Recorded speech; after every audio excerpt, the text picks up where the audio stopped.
At Kroger, you never compromise. You get high quality and low prices. Like you never compromise your meal with our spring salad mix that's guaranteed fresh. And you never compromise your budget with savings of 20% or more on over 1,000 items. Hand it to Kroger shoppers. You never compromise. Kroger. Fresh for everyone. You can save even more with lower everyday prices on over 10,000 items, now including select varieties of chicken, bacon, and cheese. Kroger. Fresh for everyone. You know what's better than a limited time deal? An unlimited time deal. That's why the Wendy's $5 biggie bag with a junior bacon cheeseburger, 4-piece nugs, junior hot and crispy fries, and small soft drink is available all the time. Because the best time for fresh, never frozen beef and Applewood smoked bacon is all the time. Duh. I feel like I'm repeating myself a lot. For the best deal of all time, gotta be Wendy's. Unlimited time does not mean forever. U.S. price and participation may vary. Prices may be higher in Alaska, Hawaii, and California and via third-party delivery. Fresh beef available in the contiguous U.S., Alaska, and Canada. Some people just know they could save hundreds on car insurance by checking Allstate first. Like you know to check the GPS directions first, before driving to the mall. Turn right at the light. In 1,000 miles, you will reach Montreal. Not Montreal, the mall. Recalculating. 6,000 miles to Nepal. No, the mall. Checking first is smart. Recalculating. So check Allstate first for a quote that could save you hundreds. You're in good hands with Allstate. Savings vary. Subject to terms, conditions, and availability. Allstate Fire and Casualty Insurance Company and affiliates, Northbrook, Illinois.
At VPrep, we offer an online school that specializes in you. Our online school provides personalized learning tailored to your unique needs.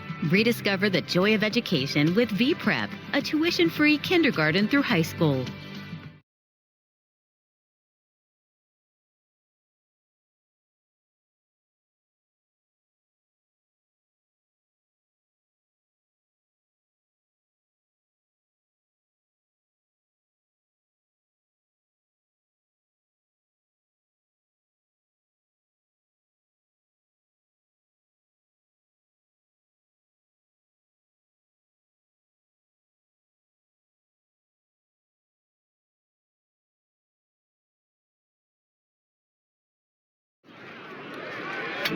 Why'd I say I'd man the grill? I don't man things. Just find the knob that makes the hot fire come out.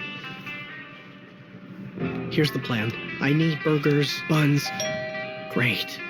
Look at me go. I'm a grilling machine. How's it going? Literally about 3 more minutes. You gotta turn it on. 5 minutes. Go take a dip, dude. Excited to see people bite into my creations.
At Kroger, you never compromise. You get high quality and low prices. Like you never compromise your meal with our spring salad mix that's guaranteed fresh. And you never compromise your budget with savings of 20% or more on over 1,000 items. Hand it to Kroger shoppers. You never compromise. Kroger.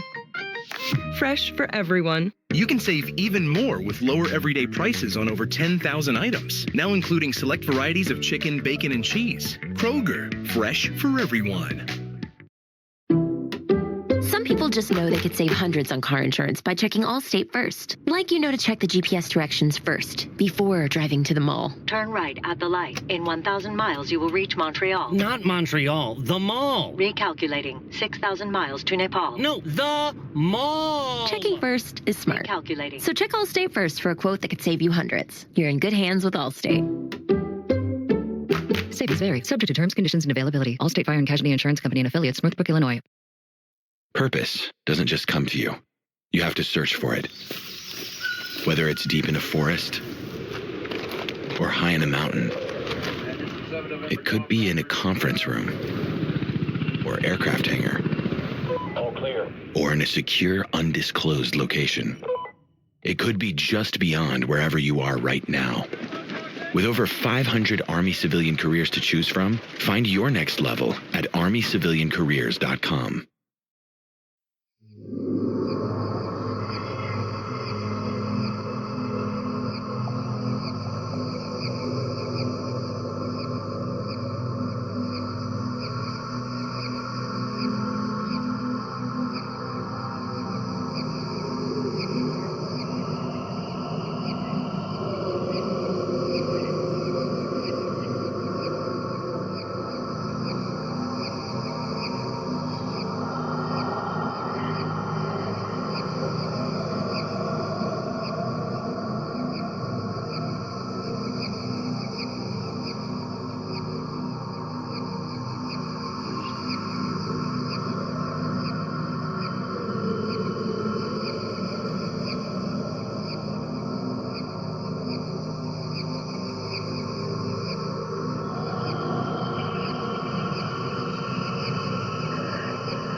What's everyone doing here? Babe, we need to talk. It's your underwear. They're really old. This is an undervention. An undervention? Sweetie, what if you were hit by a car? Mom? Bro, a new pair of Fruit of the Looms is like $3. Wait, who all has seen my underwear? Just your family and friends and neighbors. Men, don't wait for an undervention. Replace that old underwear with some new, fresh Fruit of the Loom.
you ready for this?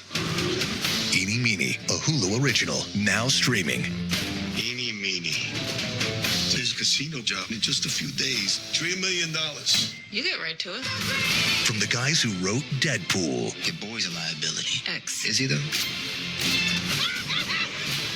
Let's get this money. Can we think this through for a second? Yeah, because that's your strong suit, thinking things through. Eeny Meeny, a Hulu original, rated R, now streaming on Hulu and Hulu on Disney+. A dream is a wish your heart makes. Step aboard a Disney cruise and discover where memories meet adventure, where escape meets imagination, where magic meets the sea. Disney Cruise Line.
At Kroger, you never compromise. You get high quality and low prices. Like you never compromise your meal with our spring salad mix that's guaranteed fresh. And you never compromise your budget with savings of 20% or more on over 1,000 items. Hand it to Kroger shoppers. You never compromise. Kroger. Fresh for everyone. You can save even more with lower everyday prices on over 10,000 items, now including select varieties of chicken, bacon, and cheese. Kroger, fresh for everyone. A thank you letter from Sherry to her Parkview doctor. 4 years ago, I was diagnosed with terminal pancreatic cancer with no offers of hope or options. I'll never forget meeting you, Dr. McCullum. You were ready to help me and make sure I was not alone. You and your team have become part of my family. I am no longer waiting to die. Rather, I'm looking for my next moment to live. Thank you. Share your story at parkview.com/stories. I see a great change for you in the next 5 years. You sure? Because I just got a 5-year price guarantee for talk, text, and data at Metro. Only $25 guaranteed. Is that even possible? Metro did it. The stars must be aligning. They are. That's why one line with all the 5G data is only $25 with AutoPay. Well, I see a great change in my future. Only at Metro. It's $30 your first month or without AutoPay, and you need to activate online. Price guarantee exclusions apply. See site for details.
Ugh, my phone takes such bad pics. Girl, you gotta update that phone. I can't afford a new one. My hot tip, go to Metro. The iPhone 13 is on them. Wait, Metro's got it covered? Yeah, and iPhone 13 has a dual camera system. So bye-bye bad pics.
And we live!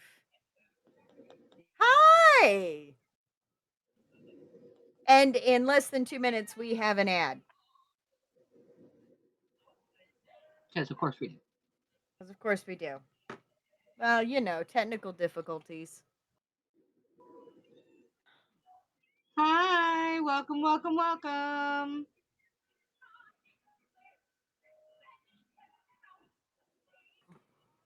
Hey, Shay. Shay! Hey, look, And Siren. Oh wow, we got a full house tonight. That's Hey, awesome. look, I am all about a full house. Hey, Siren, I need you to get up with me. I need to chat with you. I may have shared your early morning text with me with Julie. Yes. And I need to have a chat with you. I bring people together. Okay, this is what I do. Oh, you have a question for me? I don't know the answer. Let me find you the best resource for that. And in our lives, that could be one of 5 people, but anybody that is of a certain group will tell you straight up if it's a car question. It's like, is Julie up yet? Don't worry, I have her phone number. Hold on a second, I'll call her. No, Siren, don't hide. Because you know how I was reading you a rash of shit, basically going, oh, you don't write, do you? Oh, you think you don't write. It's So not a bad thing that I need to talk to you about, not but I a do. bad thing. It's a potential preposition. And considering the topic matter. Shaking in her space boots. No shaking, no shaking. My dear friend has a talent for things that Julie and I do not. So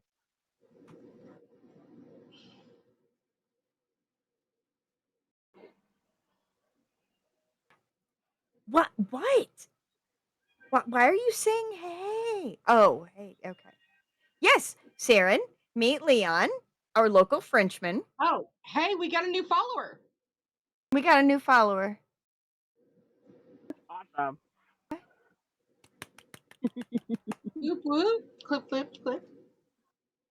We're on an ad break, so they're not really hearing us unless they've subscribed. But you know. Nope. I am working on something for next week when it comes to ad breaks and stuff like that, so we can signal.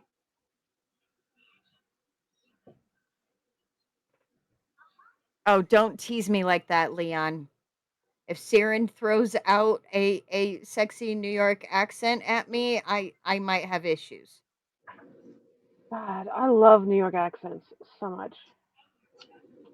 I'm more of a Boston accent kind of girl. Oh, don't get me started with the Boston accent. I got to go to Boston a couple of years ago, and I got to meet one of my friends in Boston, and I was supposed to be on my best behavior because we were going to a concert together, and I had to fight so hard to not just like beg her to say all the words in that I could think of because I would like I wasn't even paying attention to the concert at the time. I was just listening to her talk. It's such a great accent. I love it so much. It really is. Um, Now, if I could find one that is like a subtle mix, hype train coming. What? Hype Who hype? train. Who? It's because Syrian and Patrick both subscribed back to back, which triggers the hype train. So if we could get Oh, someone else okay. to I've got subscribe, it like would keep it 3 going. days before I can do mine. I don't have one. Yeah, I've got 3 days. Yeah, I've Oh, got that 3 is days. cool. Hype train went across the screen. Yeah, See, on I this love it. It's like, screen. okay, cool. Yep, that's on one of this. the that's one of the custom animations I'm working on is for the hype train.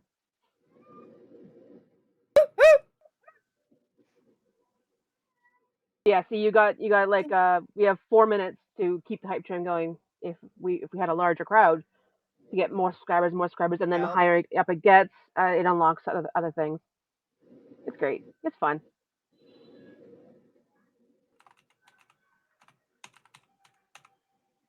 Hey, what are you doing here? Yep. So, Julie and I were talking backstage and earlier in the Discord about going ahead and doing 2 nights because the two of us got a little derailed with our writing today. Me, I kept paying way too much attention and getting distracted by what was supposed to happen after the scene. So, It happens. we're going to get ours up and ready for a tomorrow stream, same bat time, same bat channel. Uh, so that means if you're not done, you get an extra day's reprieve. You may finish. Yeah, I'll be busy, unfortunately, but I'll But try to you've be in the got yours chat. in. Yeah. You've got yours Oh yeah, in. I know. I meant for being on camera. Oh, yeah. Well, true. But that's okay. We love the Shar and know that Shar has things. Char has things. Char has plans. Char has people coming over. Right. Not targeted, strongly encouraged. Hyped up. Hyped up. Your Star Trek fanfic lives rent free in my brain. So just saying. Oh, excuse me. Ugh.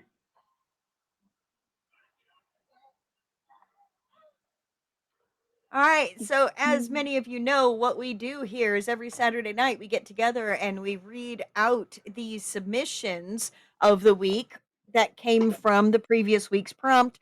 And at the end of the Saturday night show, Julie, our fearless leader, rolls the dice. I check the master document, and we bring out 6 prompts that you, the audience, vote on.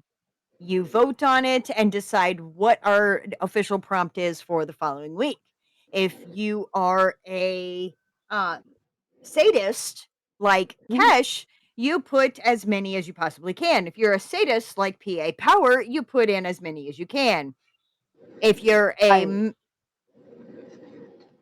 not a sadist. Not me. right. And then there's also our dearly beloved Dahlia, who has been way too busy with some of her stuff going on to submit. She likes to put a lot of them in and make us hurt hearing some of the crazy horror that she comes up with. Yeah. So She does like to do that, and she also likes to scare the ever loving fucking pants off of us. Uh huh. yes. Sometimes she does it all at once. Yeah. Yes. There for like I think it was a month, a solid flipping month. We did not know it was down between Trisha and Dahlia and Cash. Every time something came up, it was like, buckle up. Buckle up, Buttercup. We do not know where this is going. Yep, that is absolutely facts. So this is the Hold My Pen Promptcast. On top of that, we have in the next coming weeks. What's the date? Hold on. Nobody's gonna know what I'm freaking talking about.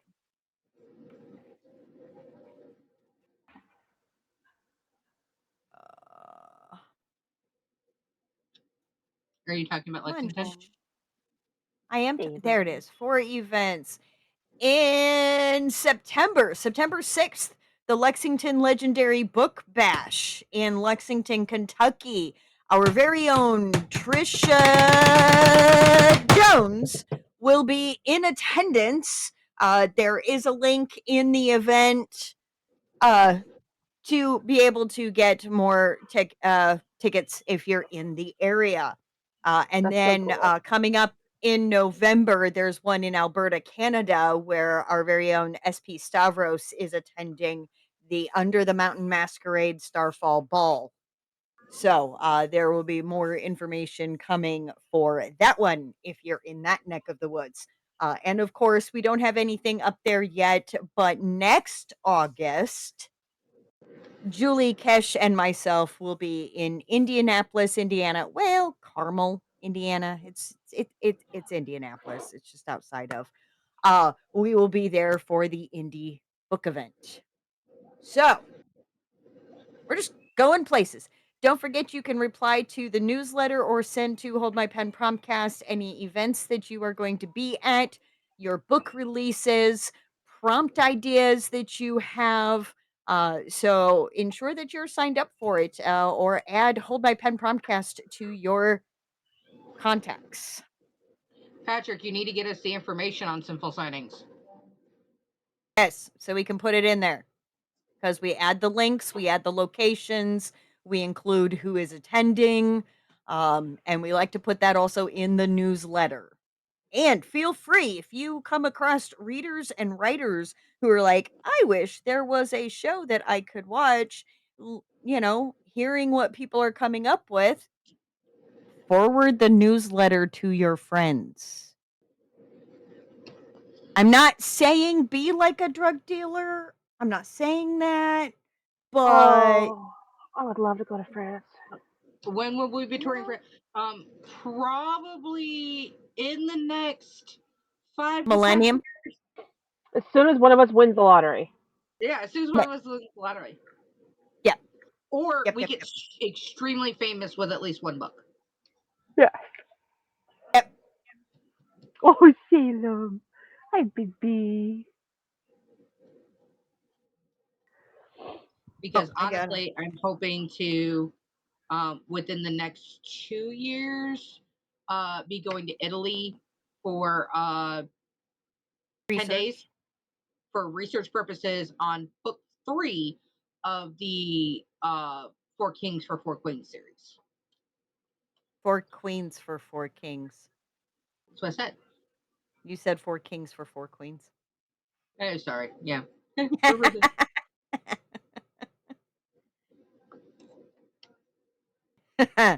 Hey, there we go. Now, here's the funny thing, actually. Actually, my older sister's other sister lives in Paris or just outside Paris. And apparently she's been trying to publish for 10 years. And our brother-in-law, dear Professor Troy, has stated that he thinks I'll publish before her.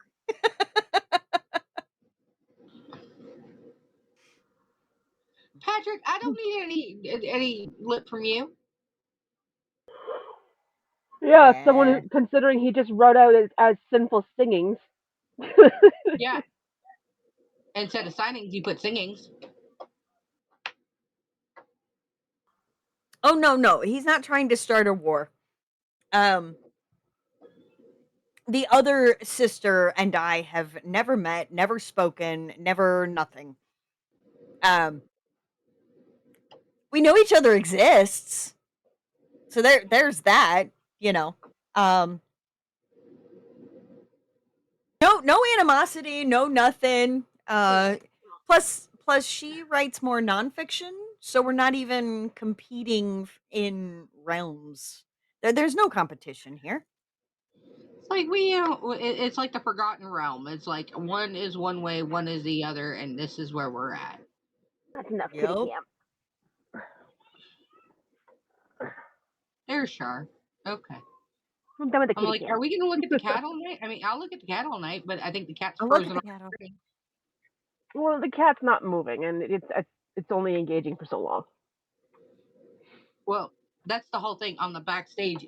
I'm still looking at the cat, but if I look over here, I can see.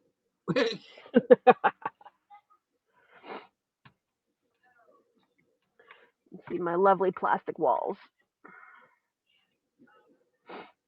Because I live in a cabin.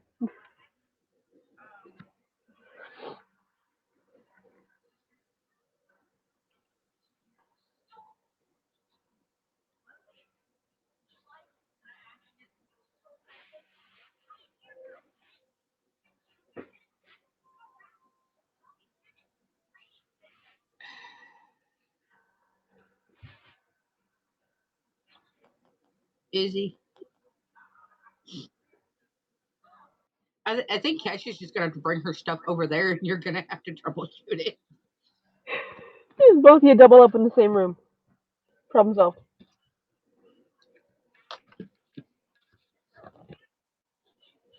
It's because he's not talking.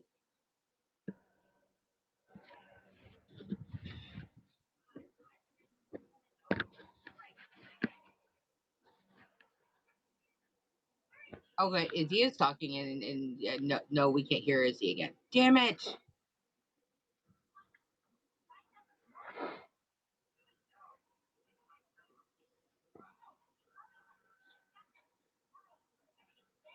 I'm telling you, Cash, just pack up and go over to Izzy's.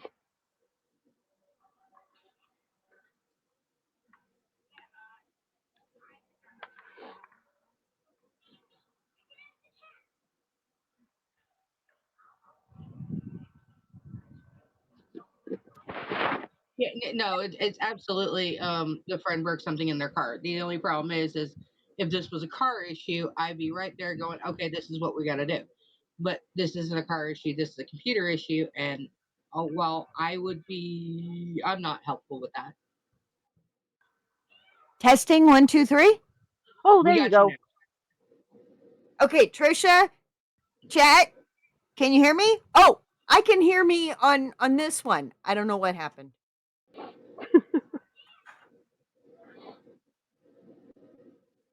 Well, I used to be good at the computer thing. I am not. I'm no longer good at the computer thing. Oh, we got another one in the chat. Oh no, he's been there the whole time. Yeah, it's been there for a while now. Yeah. Oh, lurking. Okay. Yep. Because everybody likes a lurker. Hey, don't knock lurkers. I lurk all the time. It depends on if it's a lurker or a peeping Tom. Specifically in Twitch, I am a lurker. Any hoozles. Any hoozles hoozles. and boozles. I mean, it's fine with me. I'm thinking what we've got 4 to 5 to read out. Yeah, Cash, I say you just go over to Izzy's. There we go. I've got other. Just suddenly crash in the frame. I'm here. I mean, literally, she's gonna bring everything over. It'll be about 15 minutes. It'll be fine. Hell, even if my front door was locked, she'd find a way in. No, she has a key. There you go. Even better. That's a way in. A key is a way in. That's how close Kesh and me is. Okay. And I mean, well, Izzy's over there trying to do, troubleshooting and everything like that. We do have 2 other readers that can keep things going. Yeah. But while we wait, let's go ahead and dive into tonight's. And Izzy, would you remind us of what tonight's prompt is? Yes. I genuinely forgot. I forgot what it was. Yes. Let me go grab it. Storm. Because I'm not on that scream. Scream? I'm not on that scream. Oh, I binged the Scream series recently. I fucking love that series. Use this start line. It wasn't the storm that terrified me, but what was hiding in it. And of course, first up, the first prompter. That is an official title, by the way. First prompter, and it belongs to Trisha Jones. I stood at the window of the shed where I was hiding. I didn't want to be out in the storm. It wasn't the storm that terrified me, but what was hiding in it. I knew they were still out there, still hunting me, but the storm would slow them down. I know the hunters would either wait the storm out or they would take it slow since the storm would make it harder to see in the dark woods. But the ones after me were out in the storm hunting me like a beast. I didn't even know what I had done wrong to be hunted. Soon the rain stopped, and I had to keep moving or the hunters would find me. As I stepped out of the shed, I heard movement. I took off through the woods, not waiting to see what made the noise. I ran through the woods until I came to a dilapidated old house. I ran inside, hoping to find a place to hide. There wasn't a whole lot of places to hide, but I did see this large armoire. I ducked inside and threw the nasty smelling blanket that was in there over me, pulling the door shut too, but not completely shut, so I can see out the crack to see if anyone was following me or has followed me. Not long after I hid, the hunters came in. I tried to slow my breathing and didn't move. She has to be in here, one of the hunters said. Search everywhere. I covered my mouth so I didn't make a sound. I heard them moving around me. One of them opened the armoire. Just then, one of the other guys fell through the upper floor. He landed right in front of the guy who was standing near the armoire. What the fuck are you doing? The first guy yelled. I was checking upstairs and I guess the floor was rotten and I fell, the guy who fell said. Are you hurt? The first guy asked. I think I broke my leg. God damn it, the first guy said. Come on, let's get him out of here. What about the girl? She can't get too far. We will find her later, the first guy answered. I heard them get the one who fell out of the house. I heard their voices fade into the distance. I stayed where I was until I was sure they were gone. I got out and saw the aftermath of the guy falling through the floor. I looked around for something to eat, but there wasn't even moldy bread. I decided I would go back to my hiding place for the day. I hope it was the safest place.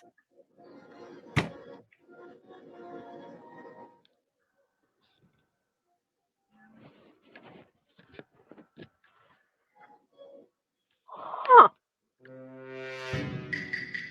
Yeah, don't be suspicious. Don't be suspicious.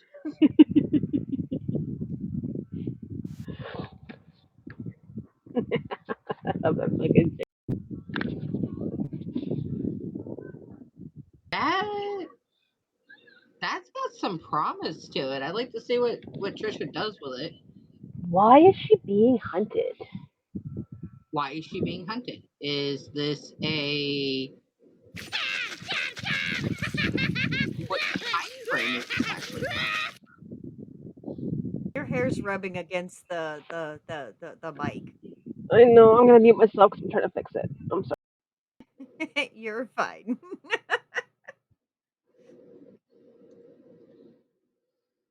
Yeah, Yeah, there's so many questions and not enough answers, and that's the way Trisha always freaking leaves us. this is.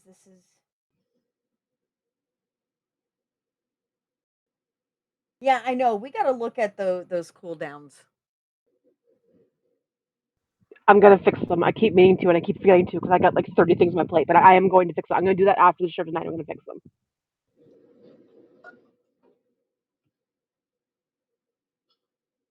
That's fine. That's fine. That's fine. It's supposed to be a 20-minute cooldown, not a 3-hour and 20-minute cooldown. Right. Well, and the other day it wouldn't let me go dun dun dun. I was like, that's like my go-to. Like, I need to be able to use dun dun dun all the time. Plus, it's Boy Meets World, and screw the savages. Everybody else, though, I liked. Right. Okay. So while our lovely Cash arrives to the new camera, we're gonna go ahead. No, I have 10K. I can't even Same. do it on the hold my pen, which has unlimited. Yeah. Also, Will Friedle is my favorite from the show. No contest, hands down. Yeah, because if I go click on it and I have unlimited, it literally has an infinity symbol on the hold my pen side. It says, reward is on cooldown. It'll be back in 3 hours, 17 minutes. I don't remember setting it that high. Something must have gone wrong. That's the only thing I can think of. Yeah, let me do the dun dun dun. Well, yeah, because I didn't use the dun dun dun. Yeah. Since Trisha's tend to be shorter, although this one really deserved a dun dun dun. You know, by the time I get through the next one, it isn't over the cooldown yet. Gotcha. Okay, so we're just gonna go ahead and skip right over Kesh Butler's Stairway to Hell while she's driving. So next up is a certain brother who is having some technical difficulties and stuff of his own with Heart of Stone, Chapter 26, The Weight of Time.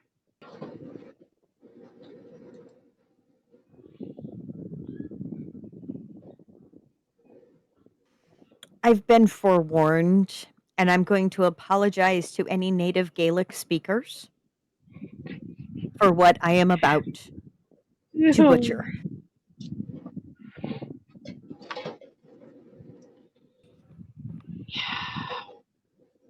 At least he gave us a warning this time. So that I could warn you how horrible my pronunciation is going to be.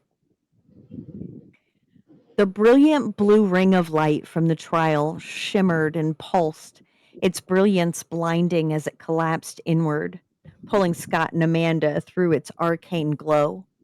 The world outside the ring was a blur of shadow and color, and for a heartbeat, Scott felt weightless, suspended between the echo of the trial and the chamber he had left behind. Dust swirled in the wake of the collapsing light, catching glints of magic that painted the air with pale, ghostly streaks. When the ring finally snapped closed, the cavern erupted into a low hum, the sound vibrating through stone and bone alike. Scott blinked against the lingering afterglow, his eyes adjusting to the dim light that now revealed the sentient gargoyles watching silently from the rafters and ledges. Their wings twitched, muscles coiled like tensioned steel, heads swiveling in cautious curiosity. The chamber walls glittered faintly, flecks of residual magic dancing across the stone, remnants of the trial that refused to fade. Scott's chest heaved as he tried to catch his breath, each inhale heavy and ragged, as if the air itself resisted him. His hands, clawed now, carved from living stone, shook uncontrollably, the weight of his new form settling into his muscles and bones. His wings unfurled with a grinding scrape, each feathered segment a mirror of shadow and bone. They stretched outward and then flexed experimentally, the noise reverberating through the cavern. He had fully transformed. He was no longer just Scott. He was a gargoyle, living and breathing stone, a creature forged by both heart and trial. What black magic is this? One of the gargoyles screeched, wings snapping open in alarm, eyes glowing with a mixture of fear and fascination. Where did he come from? Scott's body trembled as he looked down at the hulking form he now inhabited. The runes on his wrist glowed faintly, a pale blue pulse that reminded him of the truth he carried. But it did nothing to ease the terror in his heart. Tears streaked the rigid planes of his face. I'm sorry, Amanda, he whispered, his voice a guttural rumble through stone. I have failed your ancestors' trials. I pray you won't pay the price for my failure. I should never have found you. You would have lived your life in peace, unaware of your ties to all of this. In that moment, I really wish that I could perfect the book talk growl. I mean, that would have been great to say that entire thing with the book talk growl, and I apologize for not being able to. I'm just sitting here happy thinking that Scott's actually improved.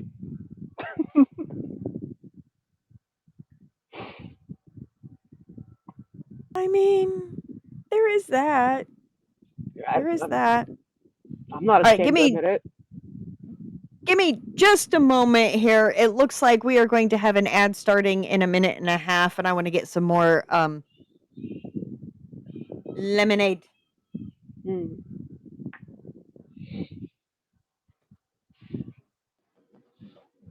I have a feeling that Mr. PA is fixing to rip our hearts out tonight. Oh, probably.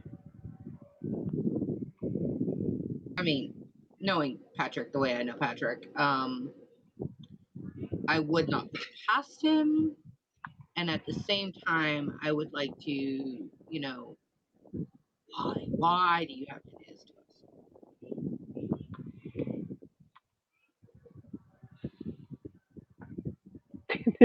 You Yeah, he's forget hiding in chat. live.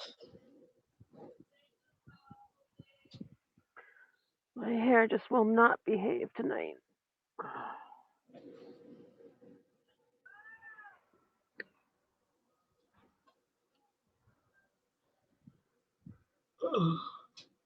Need a haircut. I gotta fix these layers.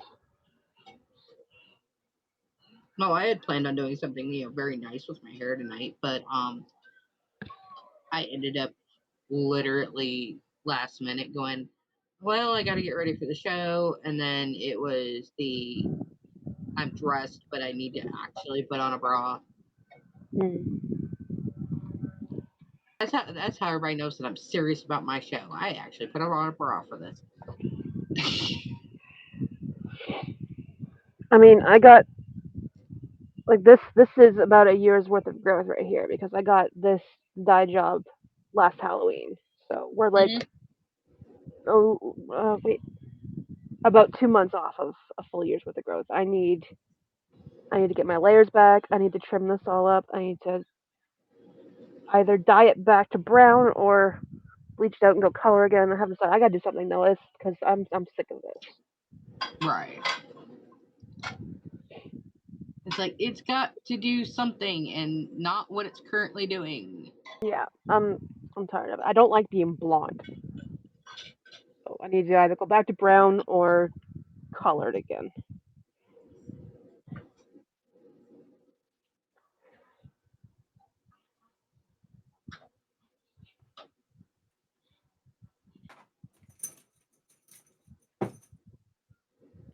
Well, technically, it's like when life gives you potatoes, you make French fries. But I mean, if you've got the patience, then yeah, you make vodka. I make potato chips. I was making mashed potatoes and Hasselback potatoes and smashed potatoes and French fries and I hash actually got browns. a really good recipe for twice baked potatoes, but it's a breakfast version of twice baked potatoes. Latkes. I really love latkes. Latkes are really good. Yeah.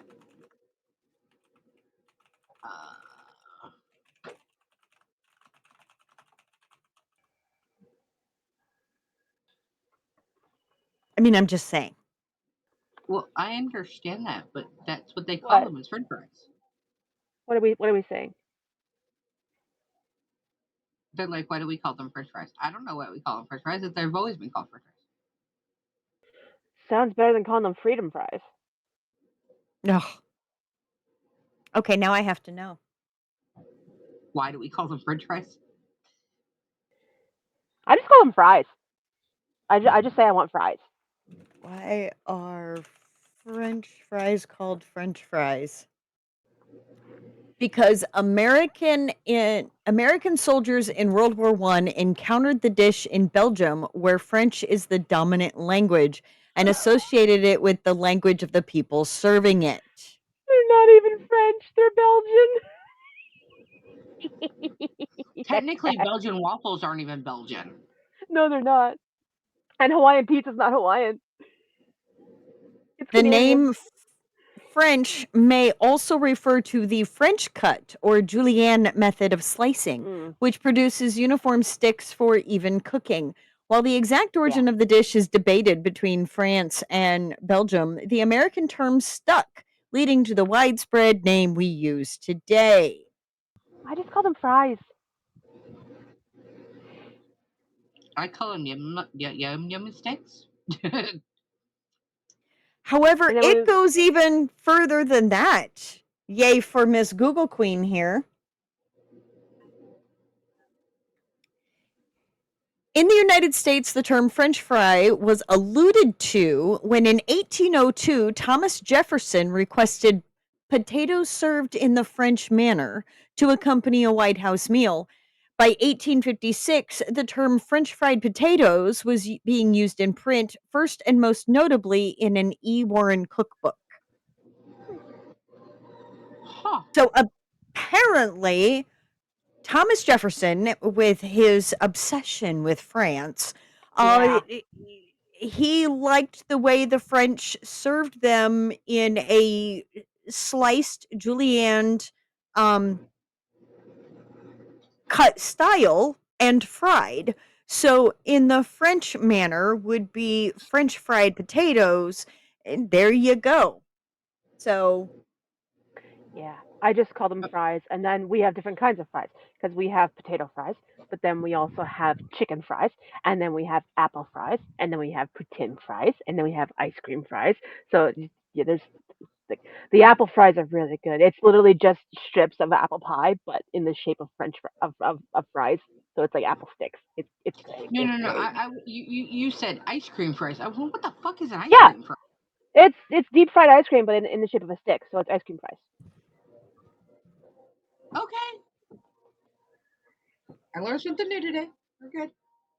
We have a Izzy, Where's the camera? there's Camera's right there. case. Oh, hi. There. By the way, and Izzy, Miss Leon Google has Queen, huh? can you look up why we call it a French kiss? What's going on? Leon has taken to calling you prom. Prom? Oh, Prom. Promethean death. Yep. I mean, Kinda I have an cute. answer. I have an answer for why it's called a French kiss, but you won't like it. It's or Twitch probably won't like it. It's and French people probably won't appreciate it because it's not an appropriate reason. Yeah. Very fast. It's saying I need to verify my phone number. I go to verify my phone number. It says that it's associated with another account. I try to figure out what the other account is by using the phone number to log in. It says it's not associated with an account. What the hell? I can't win. Yeah. And the reason is actually the excuse I was going to give, so I'm actually right. A reputation for more adventurous and passionate sex practices and the open mouthed kissing that our people did not do back Yeah, it's then. early 20th American and British travelers perceived French people as more sexually adventurous. I was going to say it's because all French people are hoes. So that explains my misspent youth. You know, when one of your close surnames is Bertouillier. Okay, let's get back to Patrick's story. Yes. Amanda's form shimmered in the chamber, faint and luminous, the residue of the trial clinging to her like starlight. She stepped forward, hand raised as though she could touch the tremors of his heart.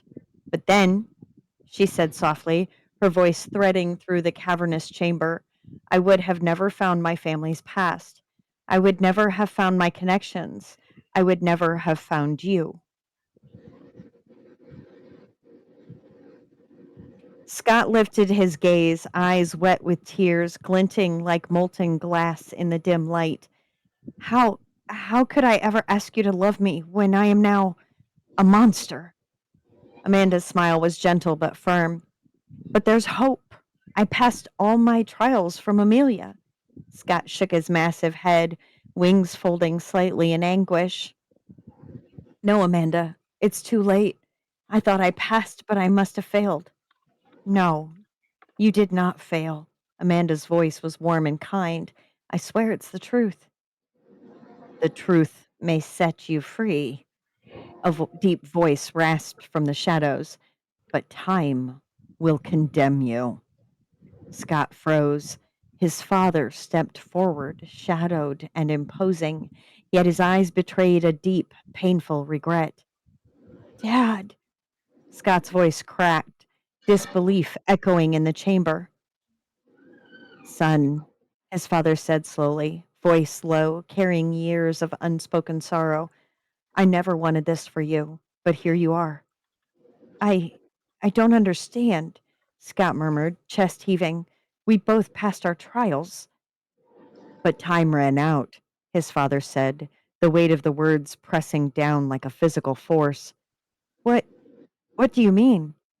You have been gone 3 days, his father said, his gaze fixed on Scott. Your 23rd birthday was last night. Scott's stone chest tightened. 3 days. He had been trapped in the trial, lost in darkness, while the world continued without him. Memories of his family, Amanda, the life he thought he still had, they swirled, fractured by the truth he had fought so hard to claim. The gargoyles around him murmured in uneasy tones, wings folding, heads lowering. Even the chamber seemed to shrink under the weight of passing time, of consequences no trial could undo. Scott's gaze dropped to his hands, now claws of living stone. Time, he whispered, voice raw. Time has moved without me.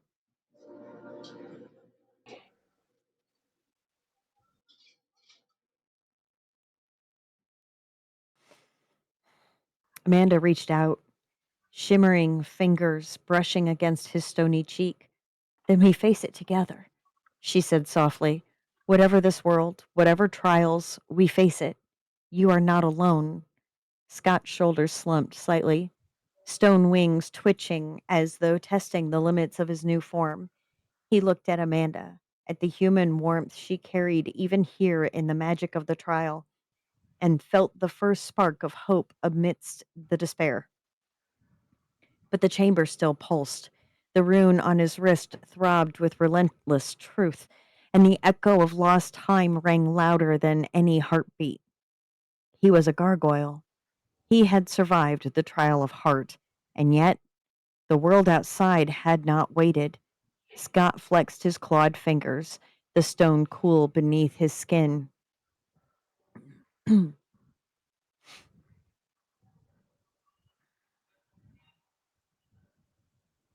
Yet alive with muscle and bone that had never existed before. He tried to take a step, and the chamber echoed with the weight of his landing. Every movement reminded him that he was no longer human. Every motion carried the gravity of stone, of permanence, of transformation. I don't even know if I can move like this. If I can, he paused, wings twitching. If I can ever be me again. Amanda reached closer, shimmering light brushing against the ridges of his stony face. You are still you, Scott. You passed the trial. That doesn't change. This body, this form, it's part of your journey, part of your story. You're not alone in this. Her words were a thread, pulling him back from the brink of despair, but he shook his massive head. 3 days. 3 days I've lost, and everything is different now. Birthday wishes unspoken, time moving on without me. Everyone, everything, it's gone.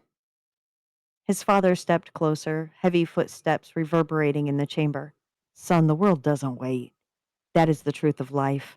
But you're stronger now than you have ever been, stronger than even you realize.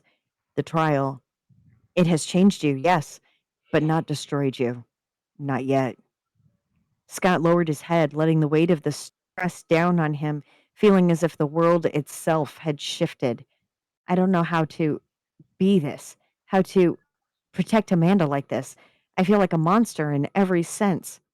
Stone instead of skin, claws instead of hands. How can I ever reach her without hurting her? Amanda's hand rested lightly on his arm. The heart doesn't need flesh to feel. The soul doesn't need human hands to hold. You've shown courage, honesty, and love that not even this trial could take from you. You are still Scott, the man I trust, the man I love. Scott's eyes glimmered, tears catching on the edges of his stone cheekbones. Love. Love doesn't feel enough when the world has moved on without me. It is never too late for love, his father said, voice carrying both warning and hope. Time has passed, yes, but it has also forged you. Your trials have sharpened your heart, made your purpose clear. You are not bound by what the world did in your absence, only by what you do next. The gargoyles around them shifted, wings scraping stone, murmuring low and approvingly. Their forms moved closer, surrounding Scott and Amanda like silent guardians. The chamber seemed to hum in resonance with his heartbeat and the rune on his wrist. Scott took a shaky step toward Amanda, testing the balance of his new form. Then, what now? How do I even begin? Amanda smiled softly, her eyes shimmering like morning dew in the magical light. We start here, together, step by step. You have survived the trials. Now we survive the world outside this chamber. He inhaled, stone chest rising and falling, and the wings on his back twitched as though testing the air. For the first time since he had transformed, a flicker of hope lit his molten eyes. He could survive this. He could protect her. He could find a way to reclaim the days lost, even if the world had moved on without him. Scott's father nodded, a silent affirmation. The next days will not be easy, but if anyone can face them, it's you. You are no longer the boy who ran from truth. You are the gargoyle who faced it and lived. Scott lifted his head high, stone wings stretching, feeling the pulse of power and responsibility in his body. Then let's face what comes next. Amanda reached out, her hand brushing against his stone cheek. Yes, together. Scott inhaled, stone chest rising and falling, and the wings on his back twitched as though testing the air. For the first time since he had transformed, a flicker of hope lit his molten eyes. But even as he felt that spark, a chill ran through him, sharper than any cold stone. It wasn't the storm that terrified me, he whispered, voice rough against the stone walls, but what was hiding in it. Amanda tilted her head, sensing the shadow behind his words. The trials? The darkness? Scott's gaze fell to the rune on his wrist, pulsing faintly. The storm is gone, yes, but the things that wait in its shadow, they are still out there, waiting, watching, testing if I am enough to face them. His father stepped closer, heavy footsteps reverberating through the chamber. Son, the world doesn't wait. That is the truth of life. But you are stronger now than you have ever been, stronger than even you realize. The storm is past, yes, but you are no longer afraid of the hidden things it carried. Scott lifted his head high, stone wings stretching, feeling the pulse of power and responsibility in his body. Then let's face what comes next, the storm, the shadows, whatever hides in it. I will meet it. I will protect her. Amanda reached out, her hand brushing against his stone cheek. Yes, together. The chamber fell into a quiet hum, shadows curling around them, the rune on Scott's wrist pulsing steadily, a beacon of truth and hope. The trial was over, but their journey had only just begun.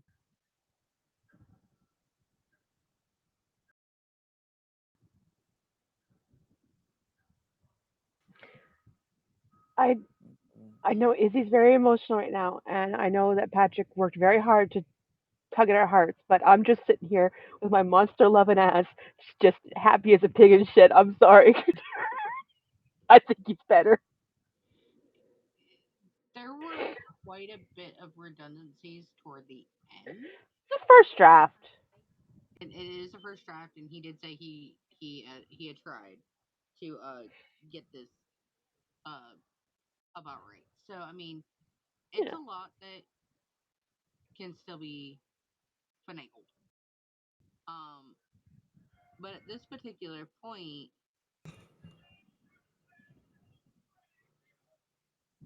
there's something missing. Unless there's a chapter that we didn't get in between. Oh, I'll bet Oh, there was a chapter that we didn't get. Oh, there's a absolutely. bunch. There's a bunch that we haven't gotten, which is good because that means that once it's edited and out in the public, uh, yeah, we all have a reason Yeah. to buy the damn thing and read the damn thing. Just like Um, I had, just like I had Izzy jumping all over the place when it came to Scoundrel. It's the same thing with Heart of Stone. Yeah, we definitely have missed big chunks. Absolutely. mm-hmm. because the last So, accounts we had, he had only been through the second trial. yeah. Yeah. So I'm like, No, I know I'm supposed to feel bad for Scott, but I just hear like, hee, monster boyfriend. Happy. I'm good. I'm good. I'm good. I mean, oh no. I feel so bad for Scott. Oh no, he's sad. Oh no. He's sad that he's 7 feet tall and strong. Oh no. he also has wings. Oh no. Oh no. And a tail maybe. Oh no. Oh my God, Char. What? What? Depends on if it's prehensile or not. Mm. Anyway. Oh, he does have a tail. Yay. I Oh think my I God. did miss. I think I did miss that prompt. I've missed a couple weeks. I've been a little MIA. I'm sorry. No, I think I'm a little curious now about the about the direct reference. I'm gonna have to go back and watch that.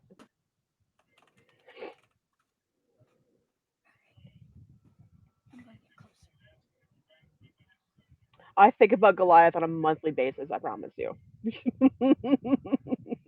Yeah, somebody wants to give, our fearless leader a rash of shit about swapping words.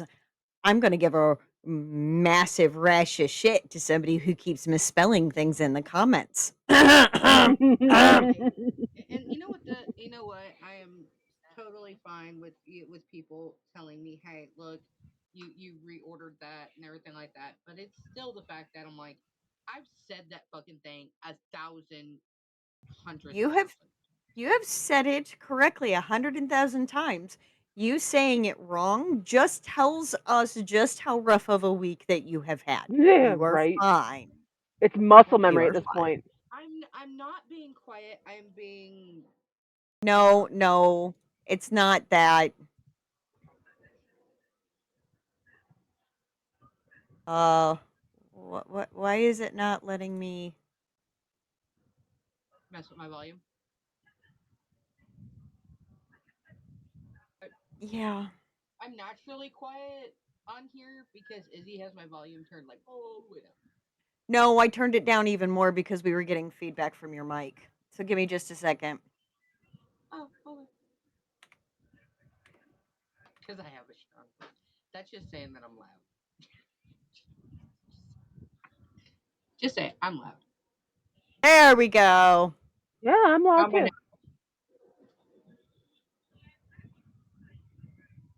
I'm loud. I've got a lot of bass in my voice. So, and I learned how to project somewhere around the age of 5.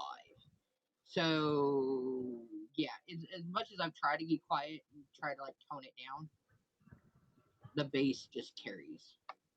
Yeah, Exactly, Leon. I think I spent most of my childhood and teenage years being told to slow down and quiet down when it comes to when I talk, because my brain goes too fast and I have no volume control. All depends on what the subject is or how excited I am about it. Because I can run 90 to nothing. Izzy has seen me run. Well, Izzy and Sharp both have seen me run 90 to nothing on a story, on a topic, everything like that.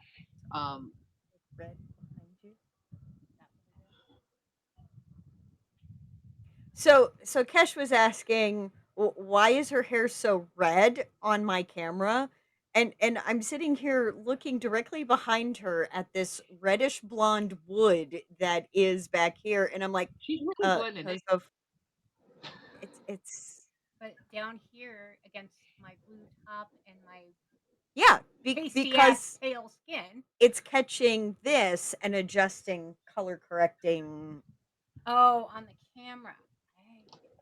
Yeah. So it's trying to make you blend in. I'm sure if I did some fancy kind of green screen or something, your hair would be the background. Not like my hair's dyed green or something. No, but because there's filters where whatever is behind you is filtered out. You don't have to have one of those special green screens anymore. the AI technology for a green screen filter just determines where you are. And Well, you'd be able to see my earrings at least. there we go. All right, Oh, Haley, I'm gonna go ahead Leon. and read anonymouses while you attempt to fix uh Kesh's stuff. Leon, that's my bestie. Oh, oh, you triggered the possessive Izzy. Oh no. I mean, he's right, but oh I mean, no.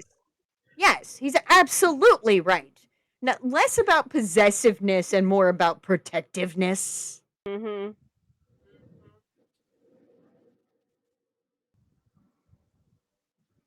That's true. She's got a halo going on right now.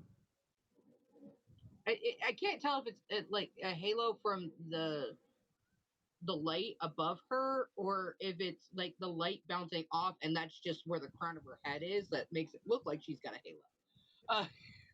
But That's we He that's wants also love that's her also for happening because there's a light Cassie. right there. He wants to paint you.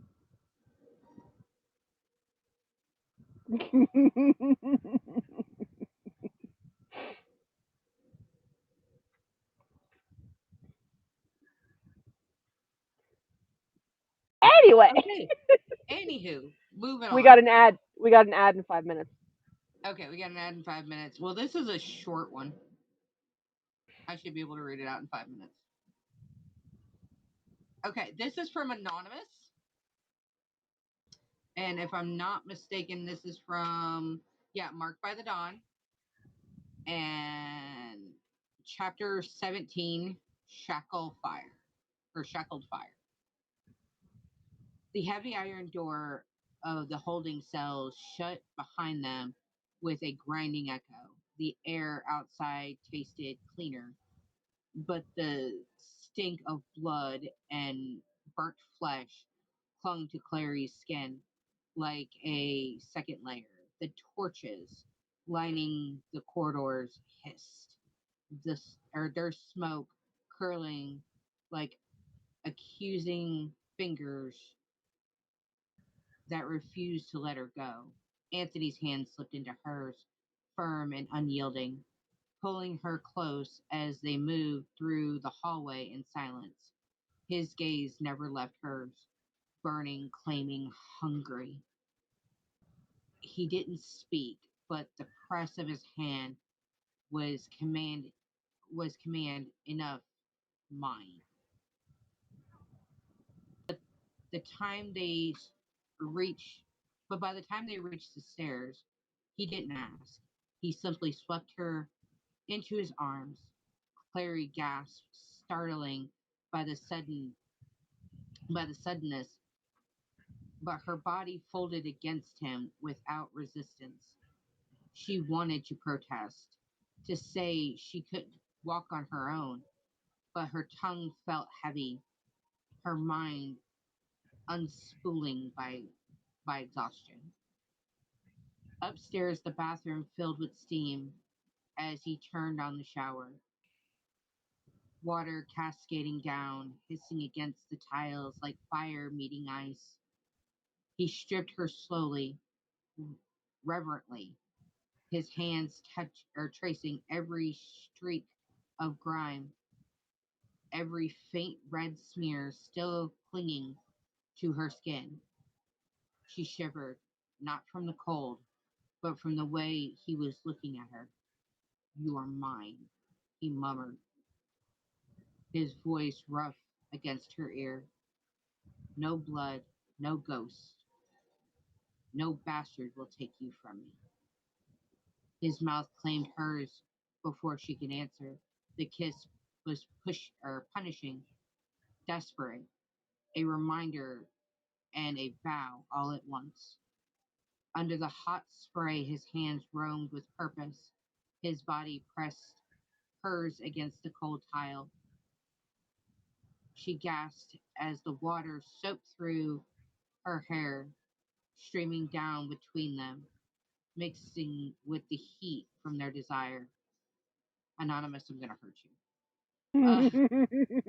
The world outside ceased to exist. Every thrust, every growl of his voice against her throat was an oath he branded into her body.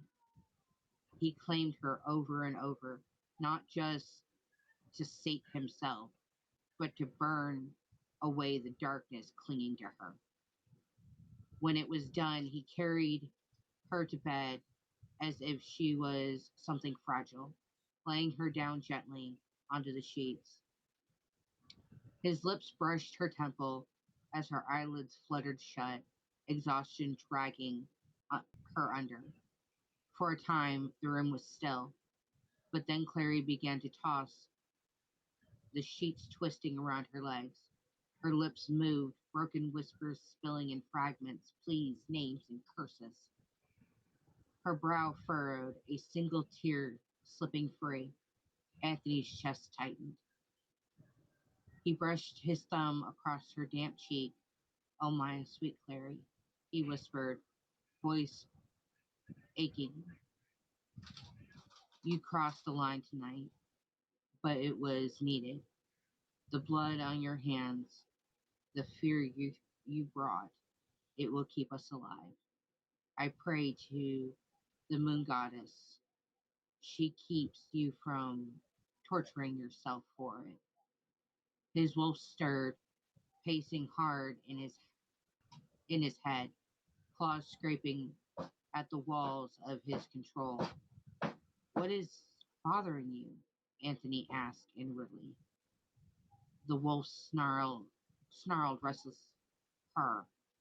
"Our mate? The one you've been hounding me to find?" "Yes." "What's wrong?" "She's stronger than we are as Alpha. I cannot have anyone stronger than me. It jeopardizes our power." Anthony's jaw clenched. "Shut up before I lock you down. She is our mate, my love. I don't care if she has more power and her little finger than this entire pack combined. We will honor our bond." The wolf growled, rumbled, the wolf's growl rumbled low. "It's just get over it," Anthony snapped. "Her strength doesn't weaken us, it makes us unbreakable." The wolf fell silent, but its presence brooded, circling uneasily. Clary's body jolted. Her voice cracked the stillness. "Please, or stop. Please, don't take her." Her body thrashed, face twisted in torment. Anthony froze, helpless as the nightmare bled out into the words. In the dream, shadows swallowed her whole. She stood in a stone hallway slick with blood, her boots sticking to the floor with every step.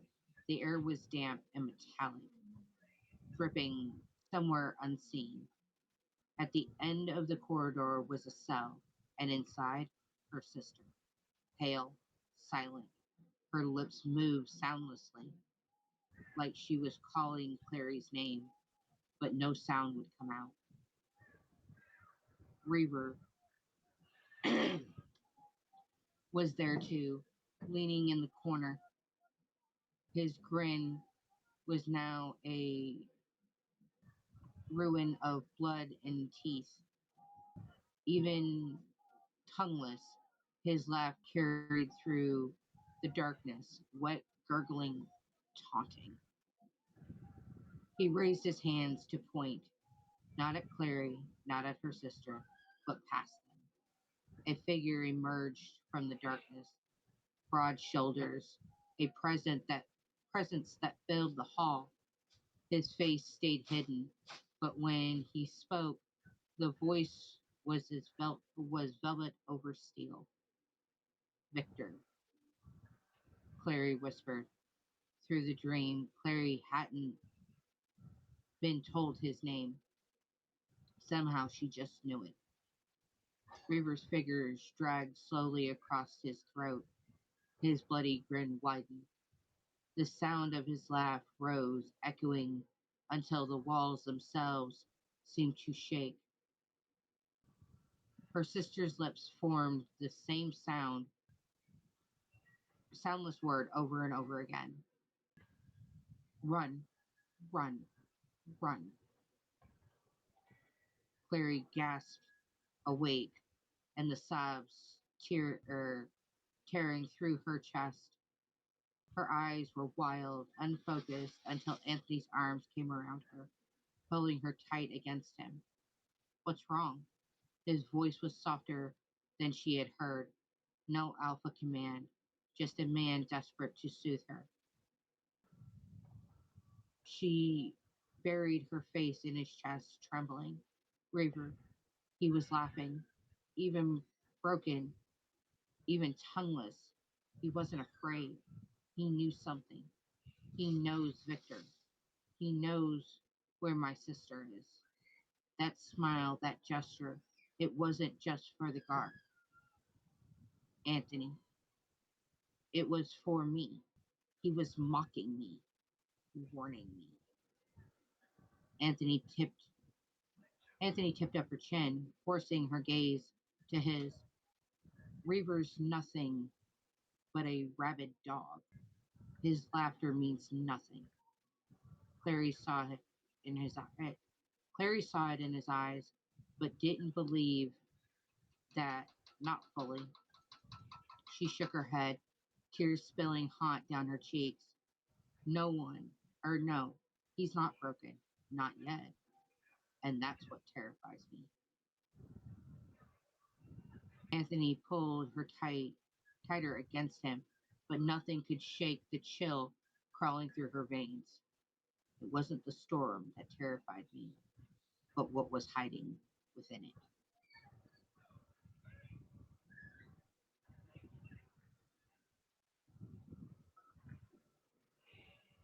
Bah, bah, bah. Dun, dun, dun, dun.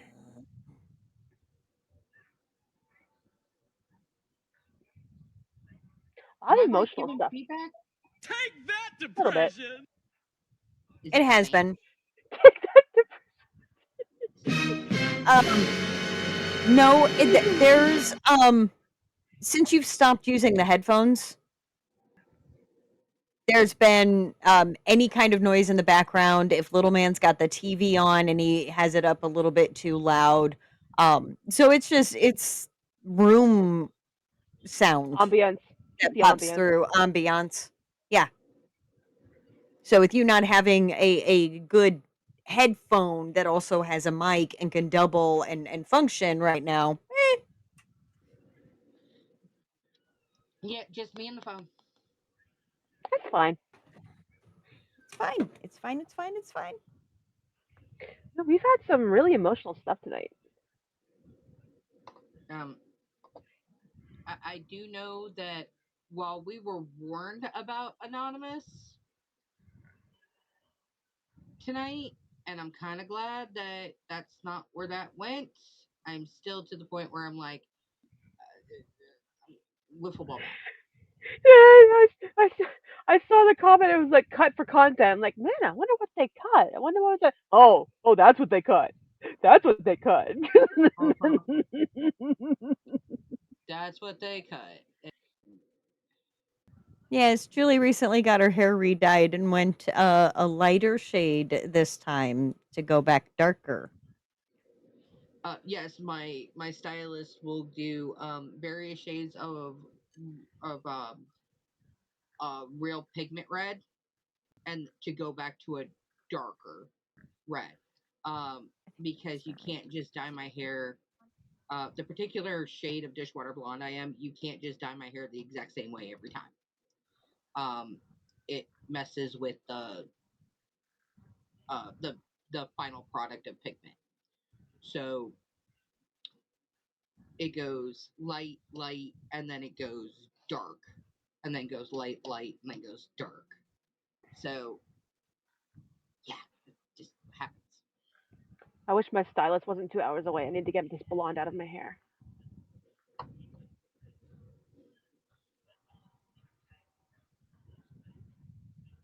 I'm going into town next, not quite next weekend, a couple days before next weekend. I'll probably just grab some Manic Panic or something and just cover it up, just what's not blonde.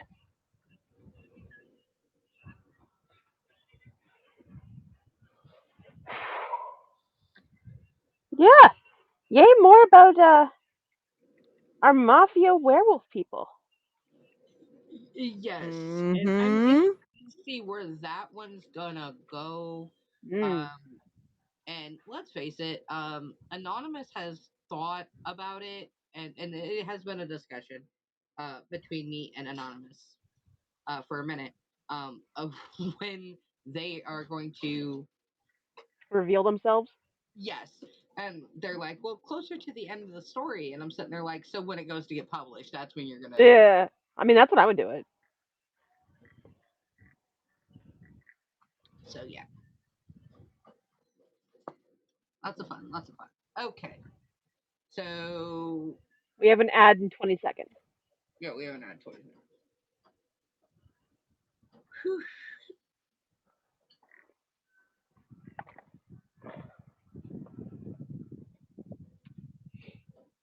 Okay, I got confused by that. That's fine. That's fine. I've got my device over here just flashing away.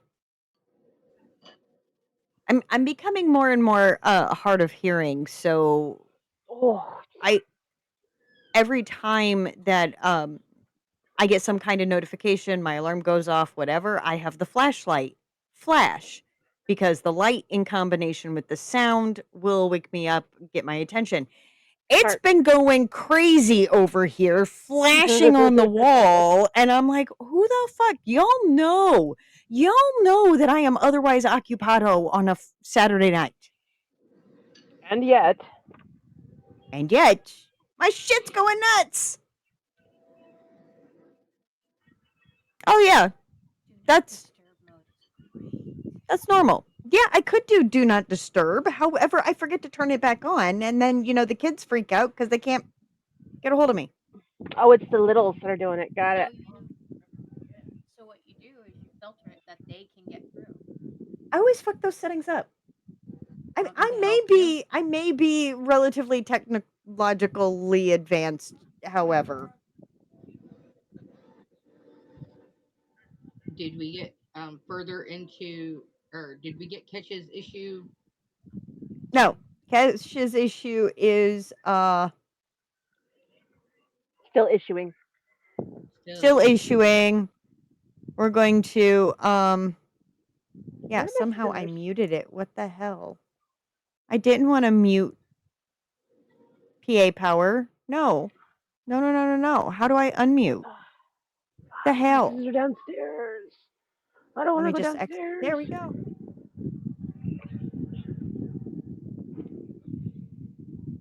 Is it there? No, it is not.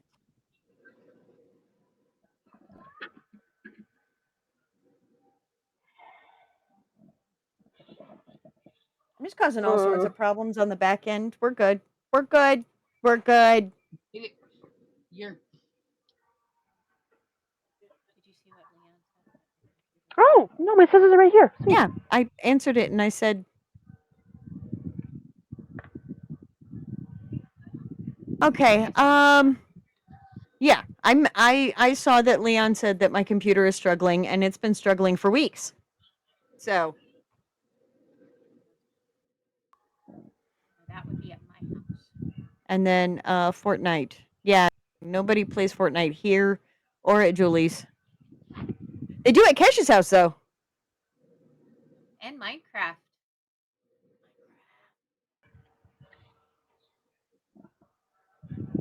That's not Fortnite in the background.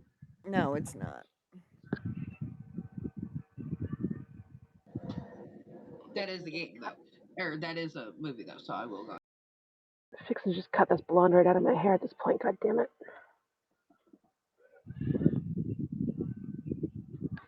And Siren's over here. Anyway. I have my contacts on too many platforms to where they can find me Yeah. all the time.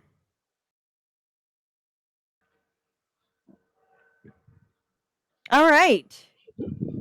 So up next, We're how back much from the ads? German is this thing? None. Okay, I can read it because there's no German.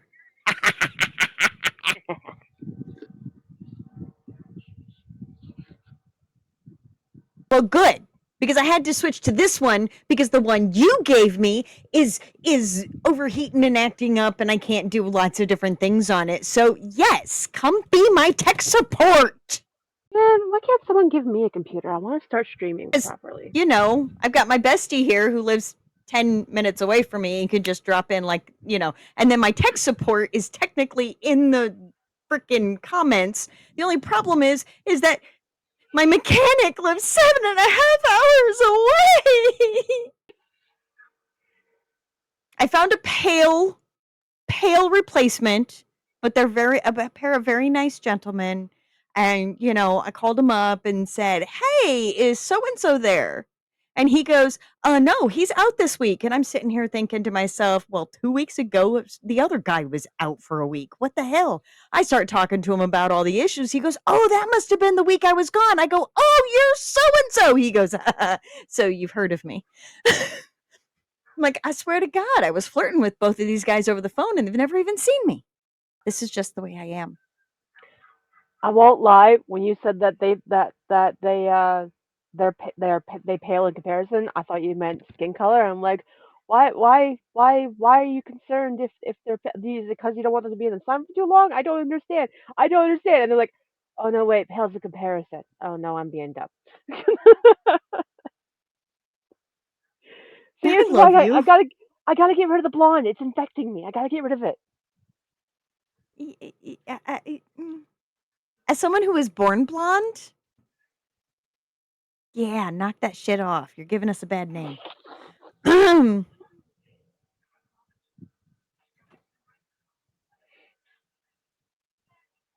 Oh, I can't.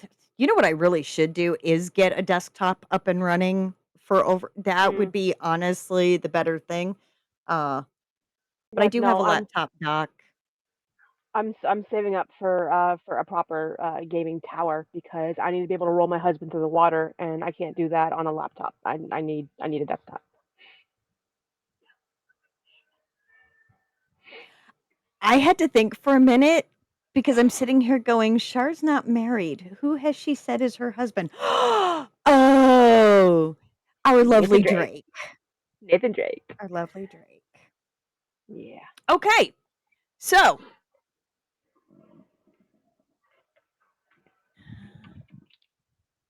I mean, I'm just saying. It's about time the boy pay up. All those movie tickets don't count. Okay, we are on to yes, Nathan Drake. Yeah. All right. My husband. On to Kesha's beautiful Stairway to Hell with our lovely gender bending Loki that we all love and adore so much. Lore accurate Loki. Yes, lore accurate Loki. It wasn't the storm that terrified Loki, but what was hiding in it. She had a strong feeling that whatever or whoever it was would have the answers to many of the questions she had. She and Medusa had narrowly managed to get out from the destruction that had happened during their encounter with Odin at her family's ruined home. Her little black roadster had done its job well, getting the two of them away fast and unharmed, at least physically. "Were you really spying on me?" Loki asked, parking the car at the base of a giant tree, its branches reaching high into the atmosphere. "I had to. I needed to know if you would be receptive to my help. I also needed a sense of what was going on without any opinions," Medusa replied, one of the snakes that comprised her hair lazily laying across her chest. She began to stroke its head, what looked to be content settling on its face. "Well, I would appreciate not being watched like that again. I would have thought Freya or Frigga would have been able to do that for you." Loki looked back at the tree, scanning its trunk like she was looking for something. They somewhat did. But they also are rooting for you, so it wasn't neutral. That being said, where were we? Or where are we? The Olympian changed the subject, looking up at the tree along with Loki. Why are we here? She looked back at Loki, watching as the other woman's eyes continued making passes over the massive tree. This is Yggdrasil, the world tree, or pillar of the earth in other pantheons. They all lead here. Loki had stopped and seemed to be examining a certain part of the tree. And I found the entrance I was looking for. It's the door to hell, the realm my daughter Hela, now guards over. She opened the driver's side doors, stepping out of the car and around to the front of the vehicle. She glanced at Medusa, who was still sitting in the chair. Are you coming? Loki asked as she began to head toward the closest root of the tree. I'm right behind you. Medusa hurried out of the car, running to catch up with the Nordic goddess she was now helping. Is this just a check in with her, or do you have a reason for coming to see her? She asked as one of the snakes poked its head out from behind her and nuzzled under her chin. Medusa scratched its head briefly as she tried to go faster. Just checking in is reason enough. But no, I'm hoping she might have some insight into the current situation. Loki disappeared under the arch the root made, reappearing on the other side, climbing up a set of stairs that were well camouflaged into the side of the tree. Medusa turned, walking under the root and seeing the staircase, the ascending flights of stairs becoming plain as day once she started to climb.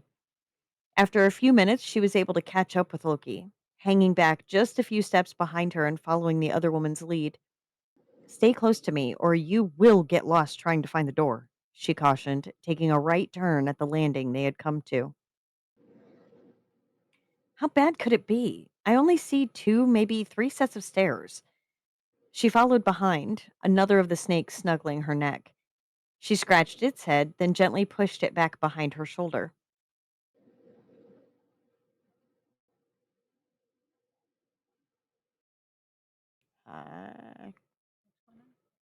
Uh, shared chat started.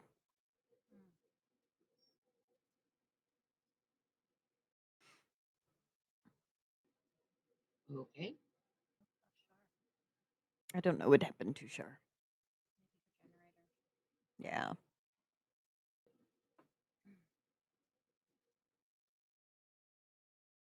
Shared chat is basically where Julie, myself, Shar, we could all be live on our channels, but actually also live here.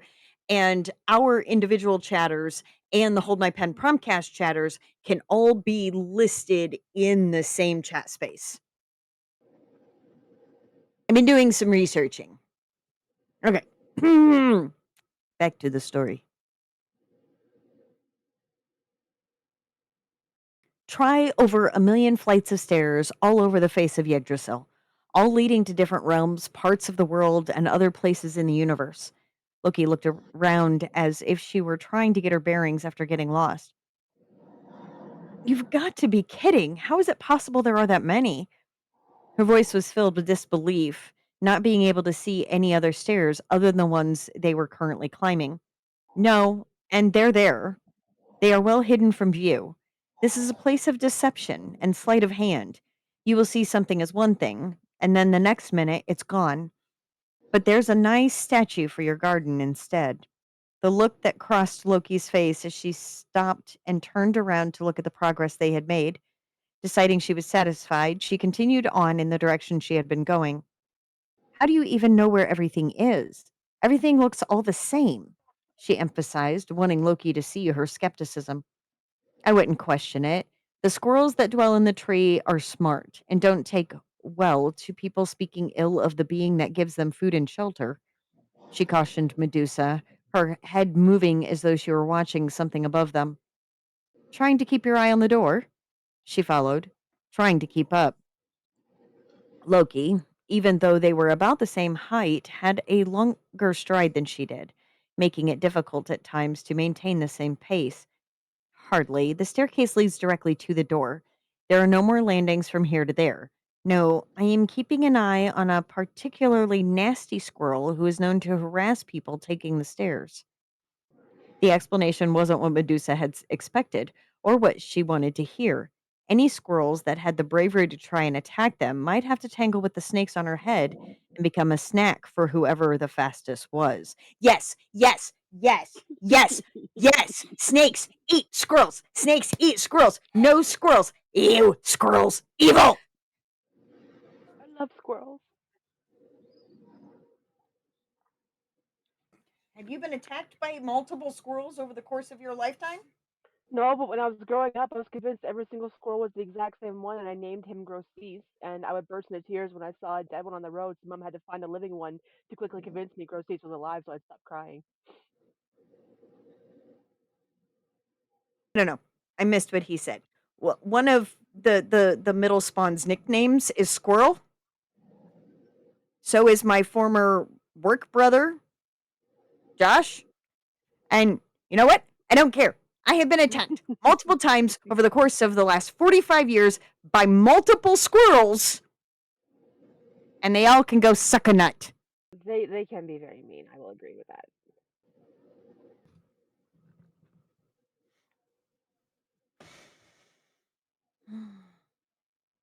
So yes, snackies for the snakes. I don't like snakes much better, but I don't hate snakes. I just don't like them. Squirrels are evil. They are an abomination. If not friend, why friend shaped? Why you attack me? Anyway.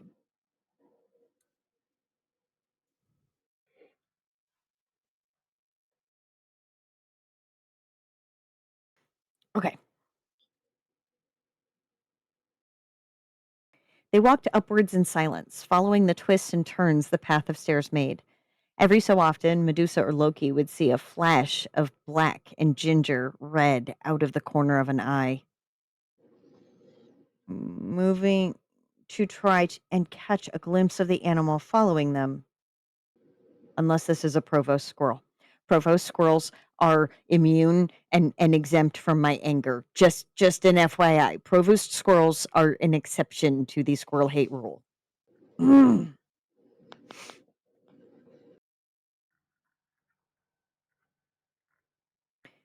flash of lightning and the roll of the following thunder got both of their attentions. Loki stopping and looking over her shoulder before resuming her climb. Why did you stop? Was that caused by Thor? More lightning arced over their heads, making Medusa pause ever so briefly. She hurried to close the gap that was forming between the two of them, not wanting to get separated. That type of lightning, the goddess paused. Possibly. Loki finished her statement, stopping to allow Medusa to catch up with her. As if to make a point, another arc of lightning flashed, briefly blinding them. When they uncovered their eyes, they saw a man with a long reddish beard, dressed in a white t shirt and black leather pants with a belt that had a goat's head on the buckle. At his side hung a hammer, no doubt the legendary weapon of Thor, Mjolnir. I have a prop. Thanks to the spawn and the other spawn. I have a prop. Yes, it can open beer bottles. Mm.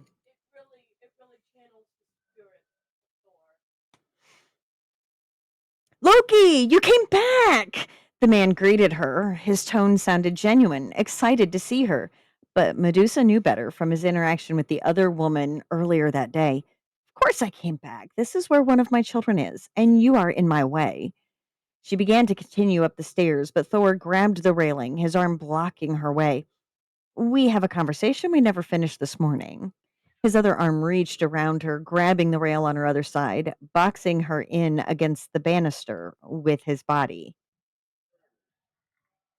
Thor, I will beat you with your own hammer. And what conversation would that be? From what I remember, I had emphatically told you no. She placed her hands on his chest in an attempt to push him off, her face scrunching up in disgust as he leaned into her. Thor, you're drunk. Go home to your wife. Go home to Sif. You should be lauding this attention onto her. Loki shifted into her male form, pushing as she did. She threw him off, stepping away from him by going up a few stairs, shifting back into her normal form as she did. Thor fell off his feet and onto the stairway, his ass hitting the stonework hard. He looked, his gaze shifting back and forth between Medusa and Loki, seemingly lost to what had just happened. He stood back up, brushing off the back of his legs, then bracing himself against the wall that ran along the stairs. That was uncalled for, Loki. He looked up at her, the almost jovial air he had about him before gone in less than a few seconds. You are behaving worse than a lovesick pup. It is unlike you, Thor. Again, I plead with you, give this attention to your wife. She turned in a huff, stalking further up the stairs toward the door that led to her daughter.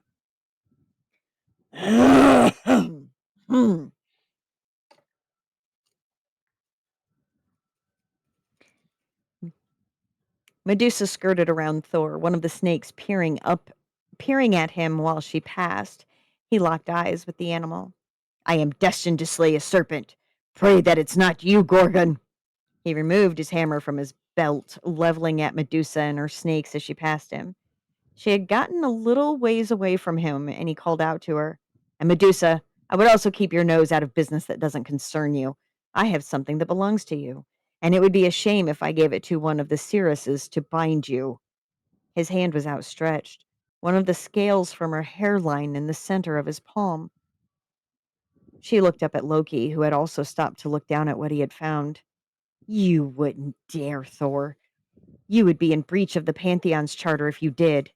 She is a guest of Frigga and Freya. She is also assisting me in my search for answers. If you even think about it again, I will have you bound as well. Loki had run down the stairs, placing herself between Medusa and the Thunder God. What happened to the goddess of mischief? You used to be fun, Loki. Thor groused, the question hanging heavy in the air. How am I supposed to be mischievous when my joy I draw from has been shattered in my heart? Her reply was accompanied by tears, which she immediately wiped from her cheek. Touché, my dear. The voice came from further up the staircase, all three of them looking up toward the source. Odin. Loki's voice changed from sadness to anger. Yes, I was impressed with how you and the Gorgon escaped my spell at your palace, but I now see your point about the heartbreak this has caused you. That being said, the destiny of the world has been set on its course, and your dear sons have very important roles to play. The sacrifice of your family is greatly appreciated by the world, both this one and the next. The elder god walked down the stairs, stopping in front of Loki. Sacrifice would indicate there was consent, and I am sure that there was none from any of us. The children were too young. You had no right to take them. She took a step back as far as she could, being on the narrow staircase. Consent or no, it is a sacrifice all the same. He had a attitude with her, looking down at her as he took a step with her. You were behind their transformations, weren't you? The realization on Loki's face trail going through her mind. Quite to the contrary, my dear. I just took an opportunity when I saw the opening. Can you blame me? He tilted his head, looking at her with his one eye. All that knowledge you gained when you hung from the branches of this very tree has gone to your head. I no more volunteered my children for this travesty than you organized it. I will rescue them before they are killed. That I vow to you. She took the final step back she could, the bearded god taking another toward her. That, dear Loki, is where you are gravely mistaken. If you keep following this path you are on, I will have to stop you. And I will use all means at my disposal to do that, including your death. Odin looked her up and down and then looked down the stairs at Thor. Father? The younger man asked, seeing the look he was being given. I don't see why you are pursuing her. She has no hips and no bust like a real woman. Not like Sif. Nothing to hold on to. His hand shot up, shushing her before she could say anything in her own defense. I'm not even turning this on Odin. I'm turning this on you. Historically accurate.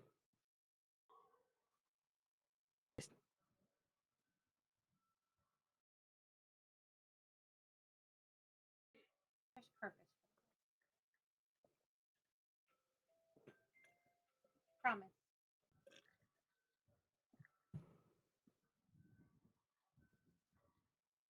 Oh, trust me. Every time it's Highway to Hell story time, I'm picturing a very gorgeous Tom Hiddleston in drag. And I know it's the female form, but Tom Hiddleston in drag. Tom Hiddleston would make a very pretty woman. Very pretty woman. Moving on. I have my reasons, Thor replied nonchalantly. I see. Very well. What about you, Gorgon? What do you think? You were brought in as an outside pair of eyes. He looked at Medusa, his single eyed gaze seeming to go right through her, giving her a shiver down her spine. The reaction woke the snakes on her head, the entire slither becoming agitated. They all stood on end, breaking the tie that bound them, hissing at Odin. Hush! The entire lot of you need to just hush. She began to calm all the serpents down, making them lay flat against her back again. I think that Loki needs to be given a chance to find her answers. She stared directly at him, their eyes locking through the darkened shades. I see. I suppose it wouldn't hurt to allow her to continue. Who knows? Perhaps she will actually figure out who is responsible for this happening. It seemed as though he had struggled to find a word that wouldn't irritate the goddess any further. He took a side glance at Loki, who already looked as though she were about to take a swing at him.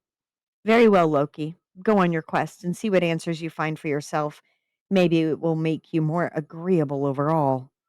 He glanced at Thor and then Loki and turned, heading back up the stairs where he disappeared as he walked further up, leaving the three of them staring at each other. After you, ladies, Thor extended his arm, allowing both Loki and Medusa to go ahead of him on the stairs to the door that led to Hell and the realm which she now warded over.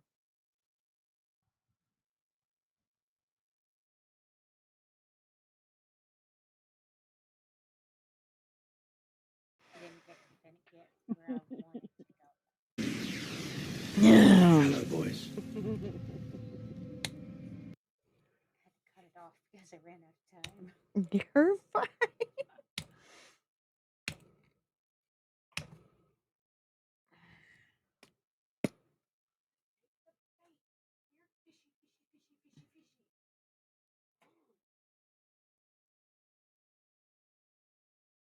What have I been missing in the chat? Jesus fucking Christ! I'm getting caught up on it myself. For the record, I love spiders. Spiders are awesome.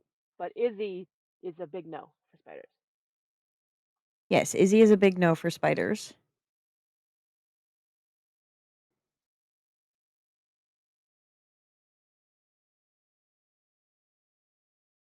Yeah, actually, later on that night, I lost my cookies. The sangria might have helped with that. I'm just saying, but you know, I could not get the idea. No, we are not. We are not going down that road again. If it's big enough to cook. Anyway, I'm so glad for the lore accurate Thor and the lore accurate Odin and just everyone. no, you're not going to regret. It's like Shar was just saying, which you will hear on a 4-second delay or whatever.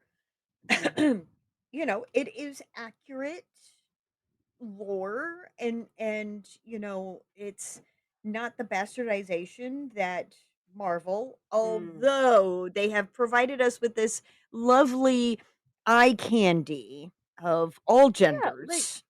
don't get me wrong. I love MCU's version of Thor and Loki for what they are. I go into it knowing it's not lore accurate. I don't go into it expecting it to be correct. I go into it I mean, expecting to see eye candy. right. I mean, the original authors of the comic books took these well-known figures in mythology and wrote their own stories. They borrowed heavily from the myths, but they didn't stick to it. They never intended to. So what we see on the big screen is most assuredly Marvel Universe lore accurate with minor acceptable adjustments, but it's not actually Norse mythology The accurate. most accurate And we thing know they that. got it. The most accurate thing they got in Marvel was making Odin a dick. I mean, it's Anthony Hopkins. He can do just about anything and it's Oh acceptable. yeah, absolutely.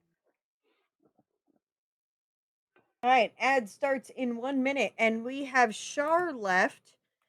Normally, I would recommend, hey, let's do it tomorrow with Julie and I's. However, Shar will not be able to be in the panel tomorrow, so we are still going to do it. Yet we'll let this ad run here in about an hour. And I'm sorry, what are we smashing in the Discord? Oh, Picture of female Oh, Edison.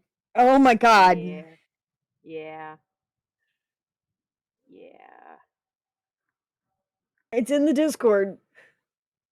Um, My God.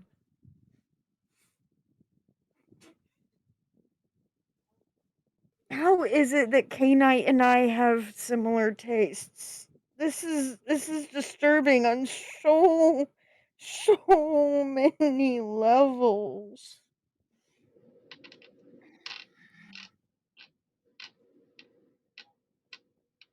I'm can't read now.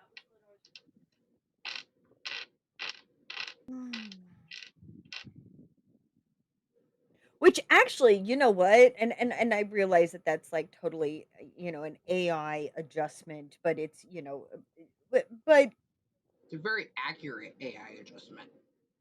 yes. Now let's go one step further for any of you who have watched the Marvel show Loki.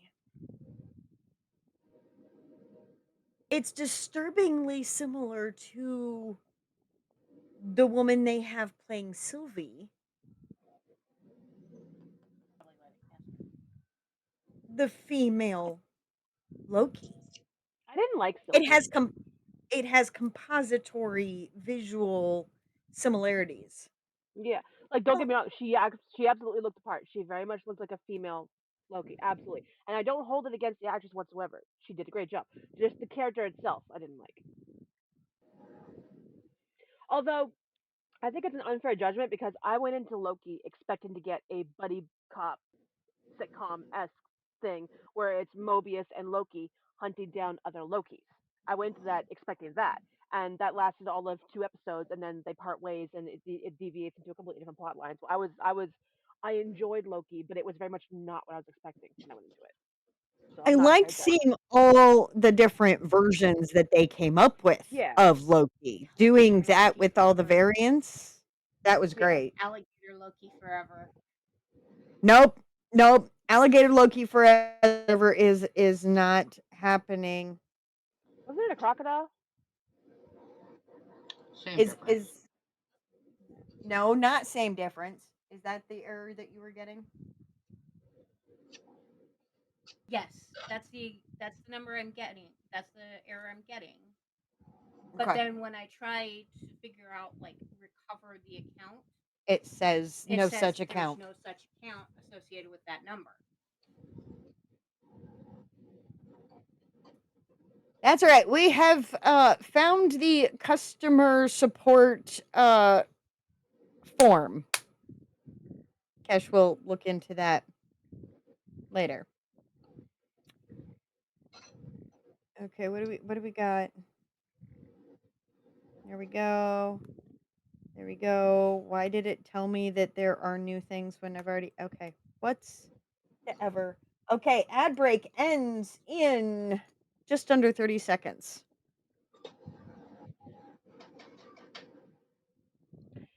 Also, Mobius in Loki is probably almost his hottest role ever. I don't think I've ever seen him look sexier. Mustache and all. That's one of the few times a man has worn a mustache, and I approved of it.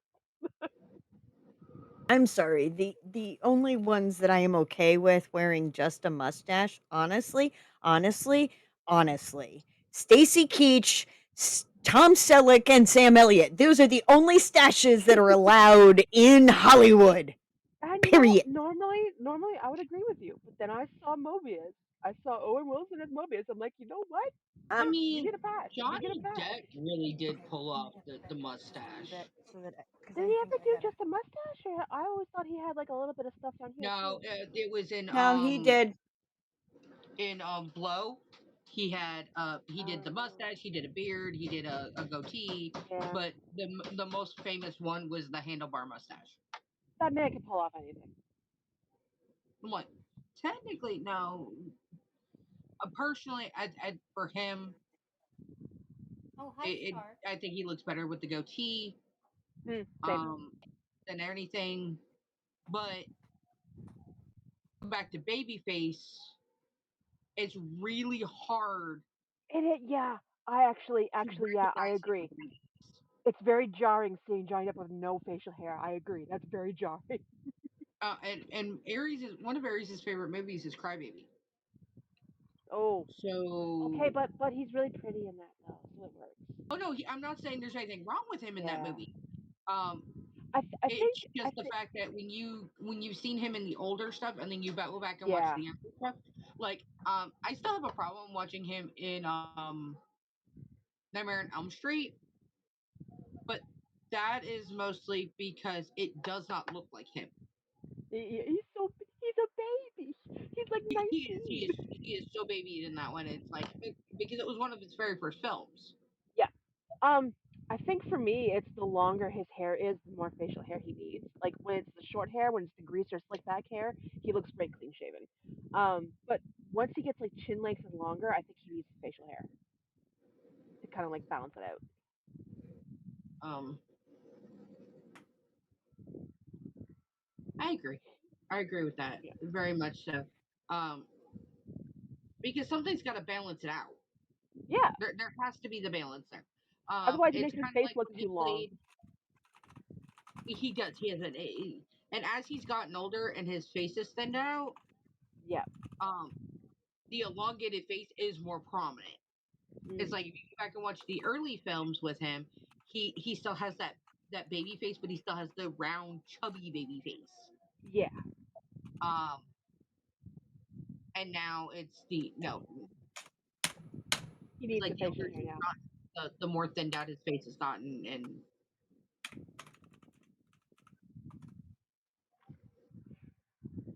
there is a whole conversation between few people. Henry Cavill with a mustache definitely works. Yes. Yes. You gotta have Um, right facial structure for a mustache. see, Also, it's got to be a proper mustache. It needs to be like a like the big thick brush. It can't be just the the pencil. the little thin pencil line. Yeah, no. Very few people can pull that off. And they're mostly Italians. I'm Yeah. not even gonna lie about it. If it's a little thin like mustache, it's usually the Italians that pull it off. But no, that's Look, I'm talking about when it is just the stash. Okay, you start adding in a goat or a beard, that's an entirely different look. Yeah, That's that's it, completely fine. different. it That's is Then completely different. absolutely a different look, and that's why I then said there's we certain ones that women and then we women aren't judging just the, dead caterpillar on your lip. We are literally looking at the entire package, the stash and goat. It's great. There are a number of times that when my ex-husband shaved the beard a little, the goat, actually, not the full beard, but the goat, down too much and he left the mustache, I go, okay, either all of it has to go or I just cannot have interactions with you until it's long enough again. There's no way because I feel like I'm cheating on my husband with my husband and that just does not play well with my psyche. Look, um and of course, mind you, the I'm the one big that trims Robbie's facial hair, and yes, during the wintertime he does go like full beard, to keep his face semi warm, but he hates the beard that's at work. So I'll take it off down to the goat, and there's certain times that we've just left the mustache. Uh, but it all depends on what colors have grown out in that mustache. True. If he's got more gray in it than he does regular color, I'm like, nope, here we go. It all has to come off. And then, clean shave. In about 3 weeks, he's back to where it was. So His hair grows wait. extremely fast with that. It's all got to go because there's too much gray in it. Is that what I heard? The gray makes it look If better. I like the there's salt and gray pepper. on one side of it, for Robbie, it's all got to go. Okay, so what I'm hearing is if I'm understanding correctly, if it starts to go too gray, you have to shave it all off because you can't stand looking at it that gray? Not me. Oh, him. Okay. Him. Because it's Okay. not even out, and what he's trying to hopefully do is cut it off so the gray will even out, because it's like gray and white on one side, but he's got all color on the other, so he looks really weird. I was gonna say we are built different because I love the salt and pepper. I'm sorry. Are we not? I mean, basically his face is skunked, and I'm sorry. Welcome to middle age, motherfucker. Right. And yes, this he really does pull off the mustache right here. I'm sorry, he's hot, but I'm also not sorry. He's hot. I don't. It works. Okay. I like the fact that I don't most of know. these guys I think are we gotta. not going like the traditional, like still muscle bound way, like they were Right? when they were in their younger years. That they are, not getting like Got totally a off little bit of a wall, belly. but they're Just a little embracing bit of the dad bods. just a little bit of a belly going on there. Yeah. I'm fine with everything but the stash. I'm I'm sorry. sorry. I'm sorry. I would accept a mustache ride with no hesitation. Wait, Leon, is that you?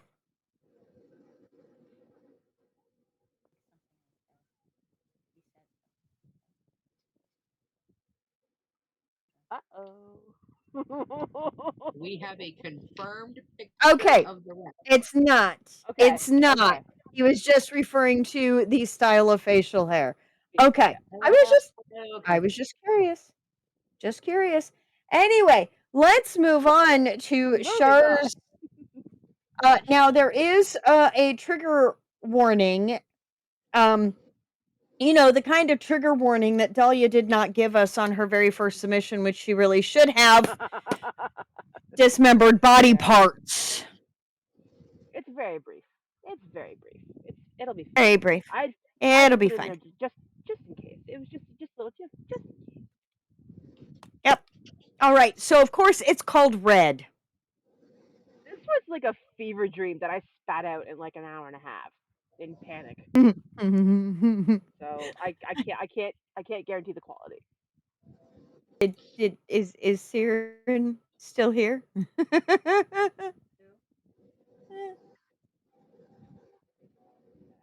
No, it does not look like it. Yeah, we won't talk about her fever dream from last night. Hey, I got to read it. I feel very honored. I shared it with Julie earlier today. And for a fever dream rough draft that was just typed out on a phone very, very quickly at 11 p.m., it was actually a very clean, grammatically draft, which I was, holy shit, girl. Like, Yeah, like I spent the majority of the day digging on the road, smoothing it out, moving rocks, and dragging things around the yard, getting cleaned up for the party tomorrow. So when I say I spat this out in an hour and a half, I mean literally said like I have 2 hours before the show, and I sat down and I wrote right? it. So Yeah, Siren Crow, she was in the chat earlier. She's a friend of mine from work. I also refer to her sometimes as the Halloween bride. she's the one with the Canadian husband, right? She's the one with the Canadian husband who hates hockey. Yeah. Yeah. Is that a thing? That is a thing, which is fine by me. It means that every time she gets Comet hockey tickets, I'm her date. This is we're fine. I know quite a few Canadians who don't like hockey. Yes, there are some, but like There's there's quite a lot. There's quite a lot. Start there. I can get tickets pretty cheap, right? actually fun fact, if you use the bank card You that get we one have, free. you get a discount or a one free on it. Yeah. But yeah, sometimes our company will buy out the box Daniel, and we get to go. you would love that. Mhm. Mhm. Okay. Just accidentally dropped the thumbnail. We can might possibly bleep it if it actually hears. Okay. It wasn't the storm that terrified them, but what was hidden beneath it. Everything up here was soft, painted in muted hues of faded blue, dusty pink, and subtle green. Just enough color that you could see it if you looked close enough. It was sad, but peaceful. Down there, down there was an entirely different story. Standing at the edge of the cliff, they dug their toes into the sandy ground, watching nervously as a few pieces broke off the ledge and fell into the whirling clouds below. Immediately lost to the tumbling red and blacks that churned viciously, the sight didn't help their nerves in the slightest.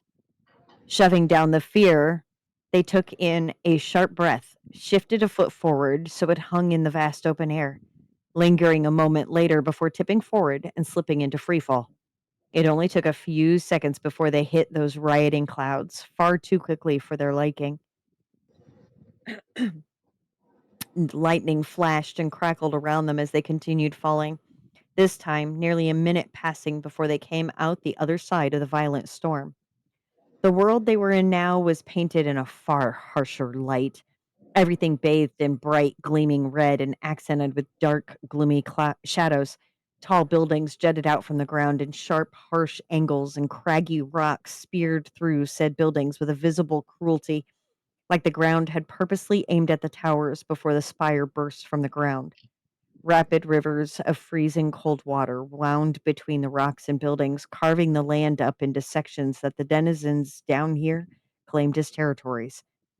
The sound of screams, cries, laughter, and mumbling voices all blended together in an eerie song that had their hair standing on end. All of it was hard on the senses, bright and sharp and loud and cold. This wasn't a place for their kind. They weren't supposed to be here.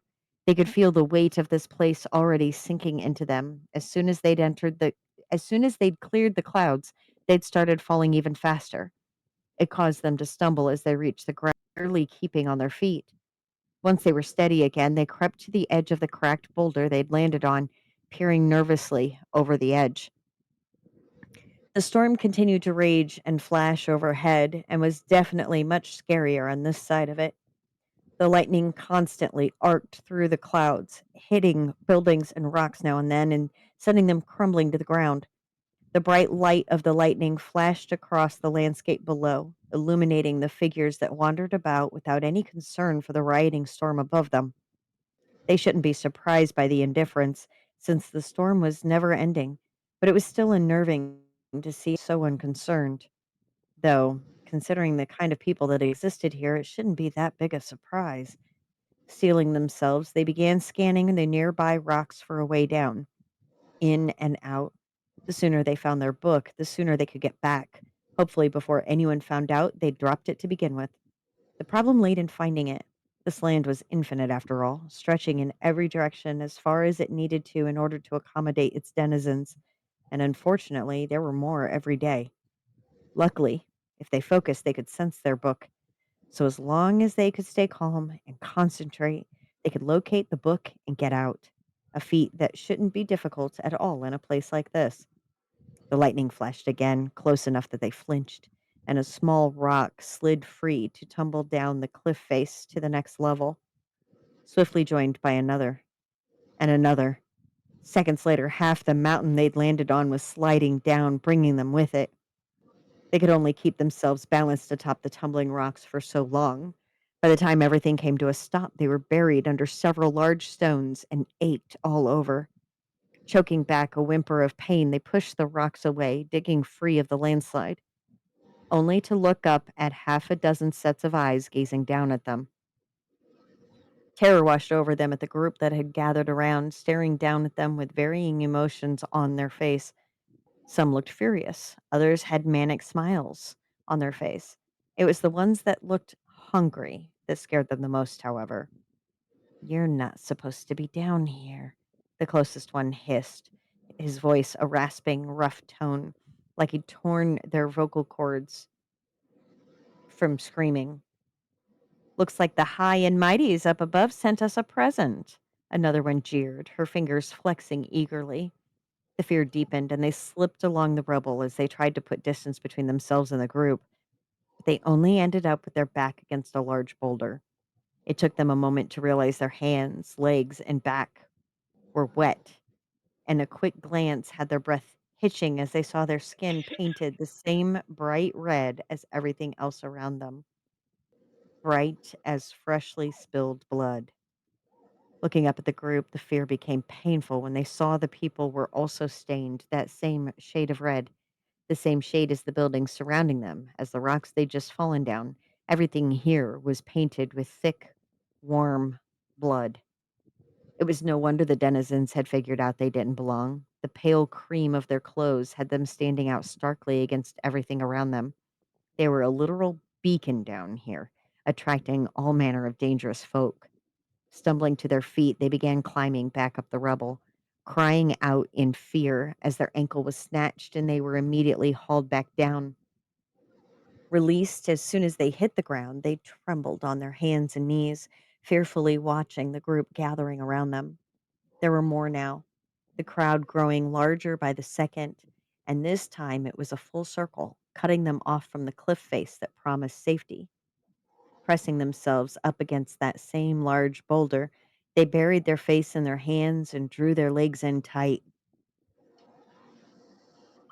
not wanting to see when the first strike would come. The constant song of screaming, crying, and laughing grew louder, with the denizens now so close, causing their ears to ring painfully. It was the loud thump of something falling next to them that told them the screaming wasn't the distant echo of the land itself, but the group directly around them. A fight must have broken out over who got the first blow. They just curled tighter into themselves, though, unwilling to see who the victor would be. There was no way to tell how long it took before the screaming died down to the normal noise of the land. Time moved differently here, and their terror wasn't helping. Eventually, it clicked for them, however, and they spread their trembling fingers to dare a peek at, at their surroundings. Bodies were scattered everywhere, literally scattered. Pieces of the group that had been leering at them were spread across the ground, and a single figure was walking towards them. Panic sent them into a spiral, and they clawed at the rock, trying to climb over it to get away. The boulder was slick with freshly spilled blood, however, and they ended up sliding right back onto the ground. So intense, Kesh dropped her phone. Sorry. Okay, we're good. We're good.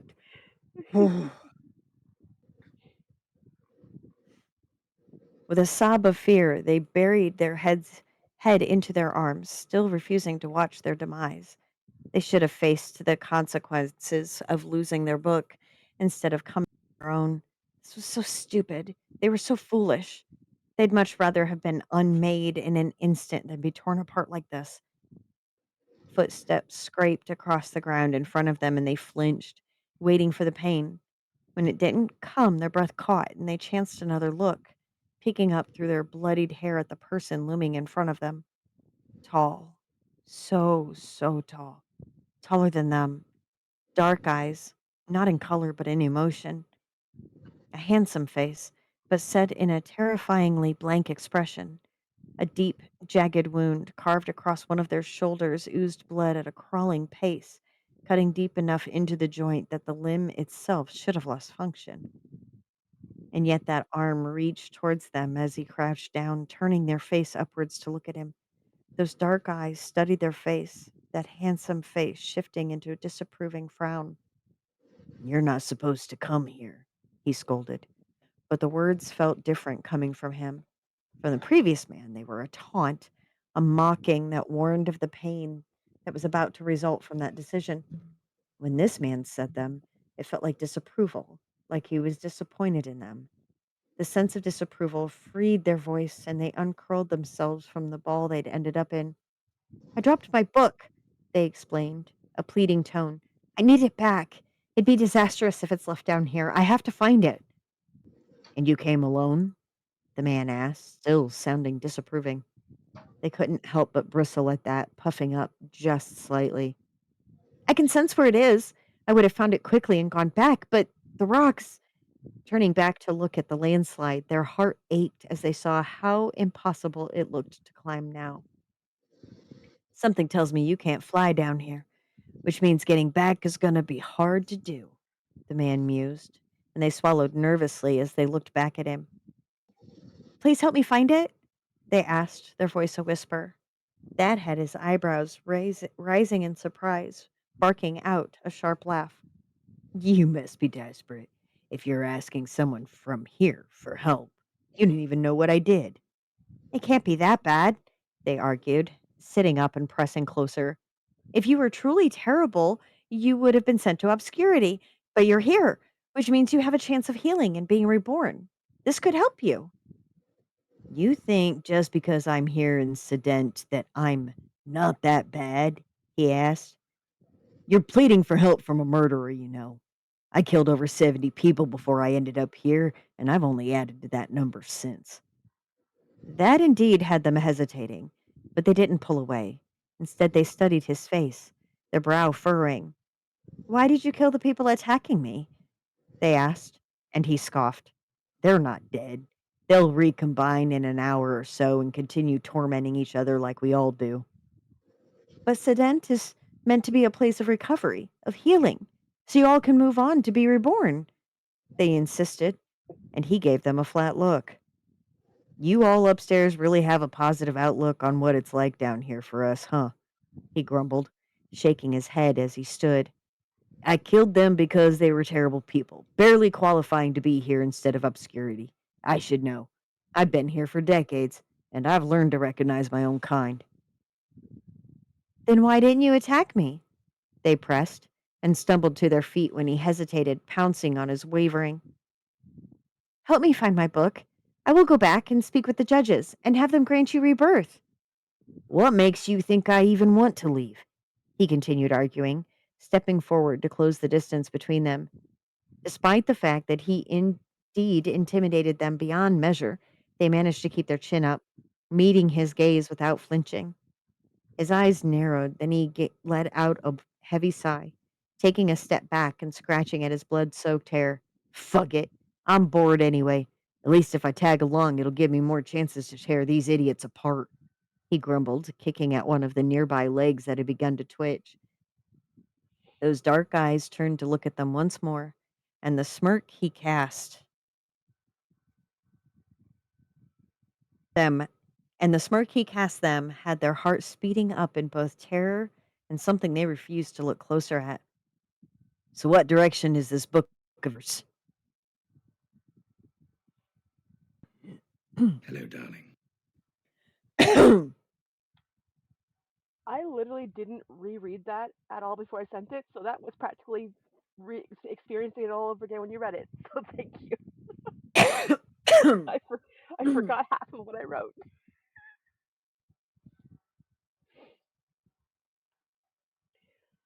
I I don't know. I genuinely don't know. I do the same thing. I'll like write stuff and I'm like, what did I write? And I have to go back up. All I have to say to that is Crowley. Hello, darling. Yeah. I had the idea of purgatory, but not purgatory, basically, because I wasn't going the Christian route, but someone falling into purgatory who didn't belong there, and then being helped by a very bad person to get back out.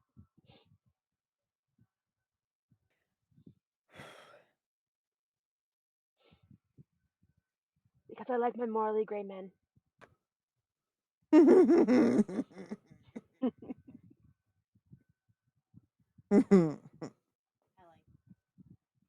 Mhm. Mhm. Mhm. Once again, all I could picture was Negan. Yeah. Yeah, Jeffrey Dean Morgan. Although, Yeah. not Jeffrey Dean Morgan as Negan. The Watchmen. Yeah. Yeah.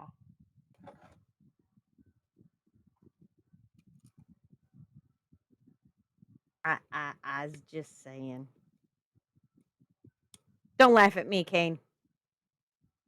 Do not laugh at me.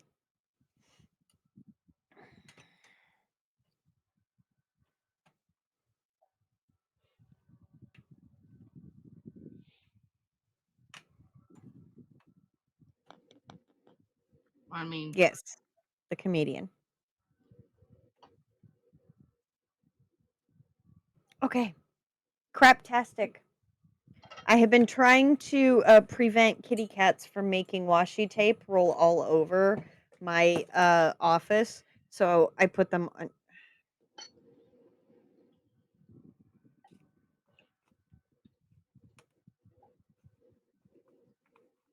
Yeah.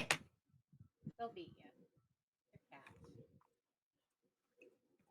Well, I may or may not have. You got 18 seconds till an ad. Yes. I may or may not have found myself in possession of even more washi tape, and I have Oh boy. may or may not have run out of drawer space in my my plethora of washi tape drawers. So Maggie is chewing on a lot of washi tape and playing with it. Why am I not shocked by this? Because I am a dragon and my pile of gold is crafting supplies, and I come by it naturally because I am the 4th generation in craft borders. Yeah. Okay. You know, I had a little stuffed animal I was going to show on stream because it was like totally up my alley. Because it's a little mushroom dressed as a bat. Of course, a mushroom dressed as a bat. Yes. I couldn't resist it. I was like, it's Yes. a mushroom dressed as a bat. You've earned that right? You've earned that right.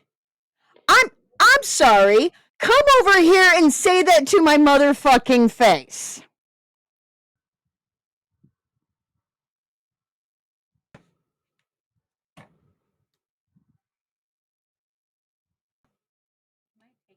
Love you, dude. Love you, dude. But there's a line. Woo! And I'm not gonna. I have one of the few cats that likes getting belly scratches. I Yes, have a yes, cat you where do. it's not a trap, it is an invitation. Hen. There's my Take Bic. that, depression! There's my Bic. Bic and Bic.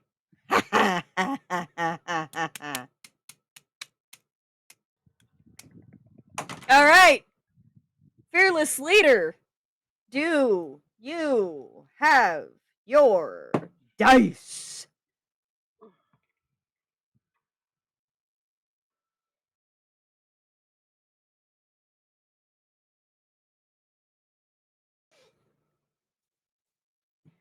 One, two, three, four, five, six.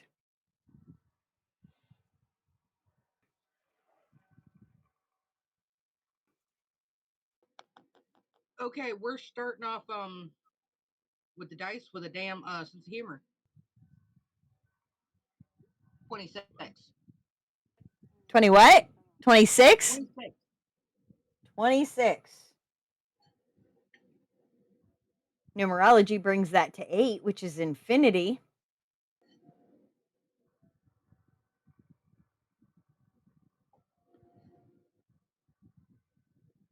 It mentions the holiday of Thanksgiving. Change the holiday. Do we want to? Well, yeah. What's the closest holiday? Labor Day is next weekend. Labor Day. And Labor Day is, I think, an American holiday as opposed to international. So what's the next closest international holiday? Yeah, that would be next closest. Oh shit! It's gonna be Christmas. What? No, that would be Halloween. No, Halloween is international. Most countries don't observe it. Samhain, but you got Halloween, Samhain, All Saints Day. Okay, fair point. They're all different versions Of the in and same thing. around that day. He votes 6 already. He votes 6 already. Of course. So I don't know. What do you want to do, Julie? It says a character learns a valuable lesson about gratitude during Thanksgiving. Y'all want to use it or pick something else? All right, reroll.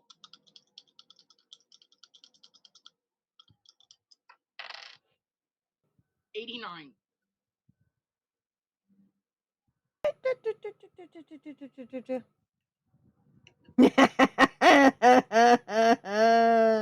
I like this one, especially coming off the whole storm theme that we had this week.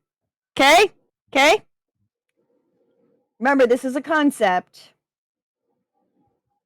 Write about a character with the ability to control the weather. Oh my god. I've already got one of those.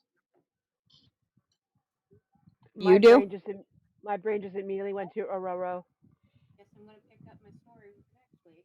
Oh, yes, Aurora Monroe.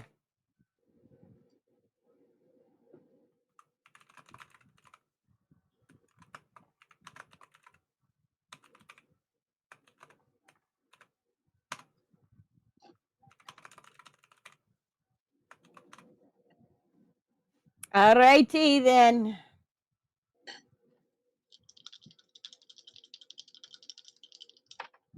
To the second half of the list. 56.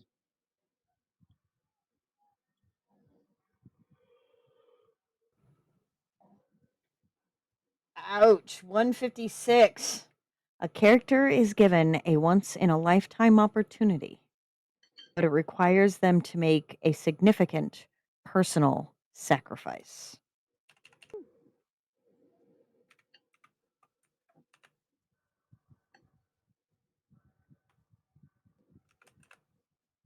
Interesting.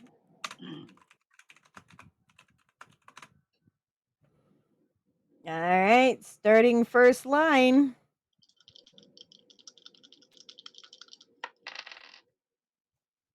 $34.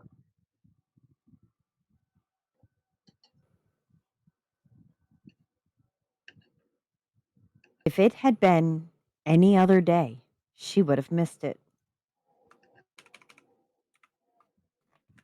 Huh.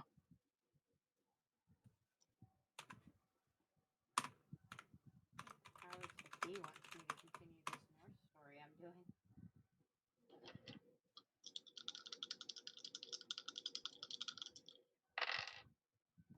80. Loki, Medusa, buddy. No, reroll. Reroll. It's got to be under 63.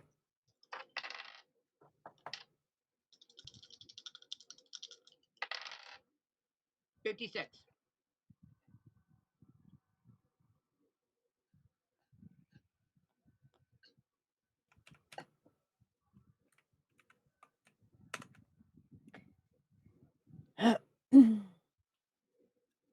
The key to the forgotten room felt strangely warm in her hand.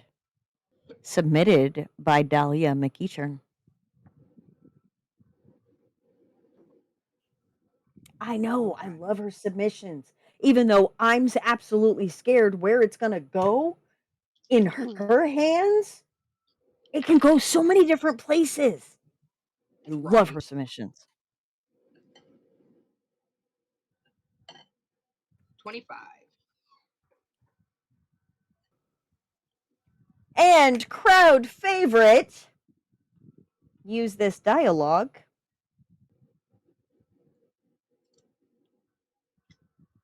We haven't heard this one in a hot minute. But why would anyone want to steal secondhand puzzles? I used that in Scoundrel, actually. Yes, you did.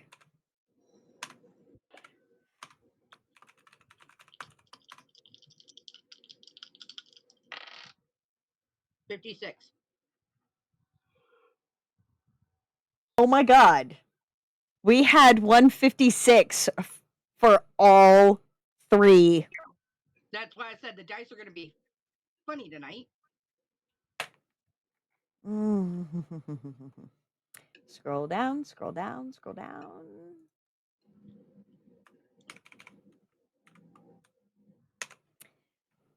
The food bank was sold out when I got there. All right, in the chat, we have concept. Number 1, write about a character with the ability to control the weather. Number 2, a character is given a once in a lifetime opportunity, but it requires them to make a significant personal sacrifice. Number 3, starting first line, if it had been any other day, she would have missed it. Number 4, starting first line, the key to the forgotten room felt strangely warm in her hand. Submitted by Dahlia, our very own Dahlia. 5, dialogue. But why would anyone want to steal secondhand puzzles? Number 6, dialogue. The food bank was sold out when I got there.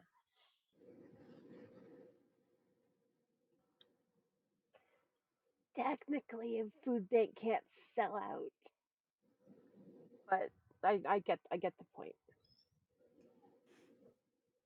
It was empty. Again, between dialogue and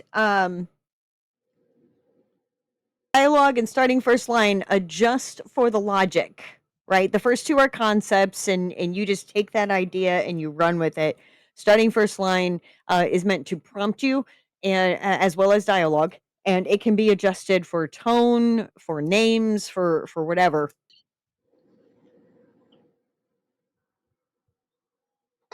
All right. Keep going. I'm going to start calling people out.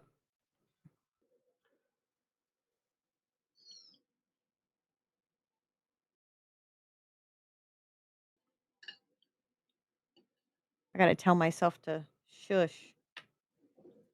Well,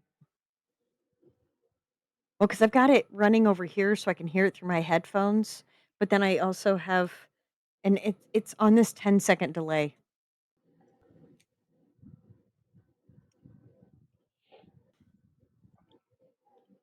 Patrick, come on.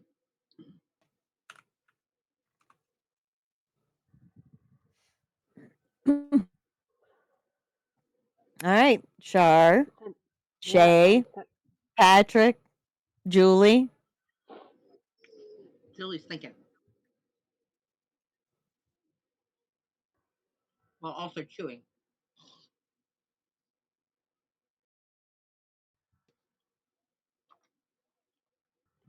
Oh my goodness, Leon didn't vote number 6. Nope, changed his vote to number 2. He changed it.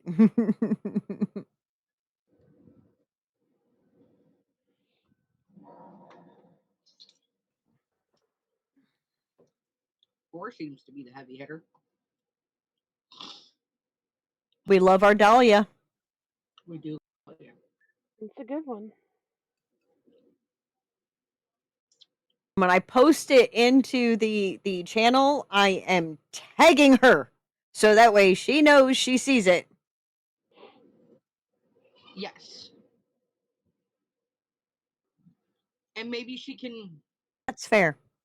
Break away just long enough to give us a taste of spicy spice. I mean, I once went to the food bank, and I once went to the food bank, and they turned us away because their stocks were empty. Right, which is, it's an odd phrasing. It very much is, because they're not sold out. They're not Yeah. selling the stuff. But when they get, a bin and they say everybody gets one of these, and then so many people show up to get that thing.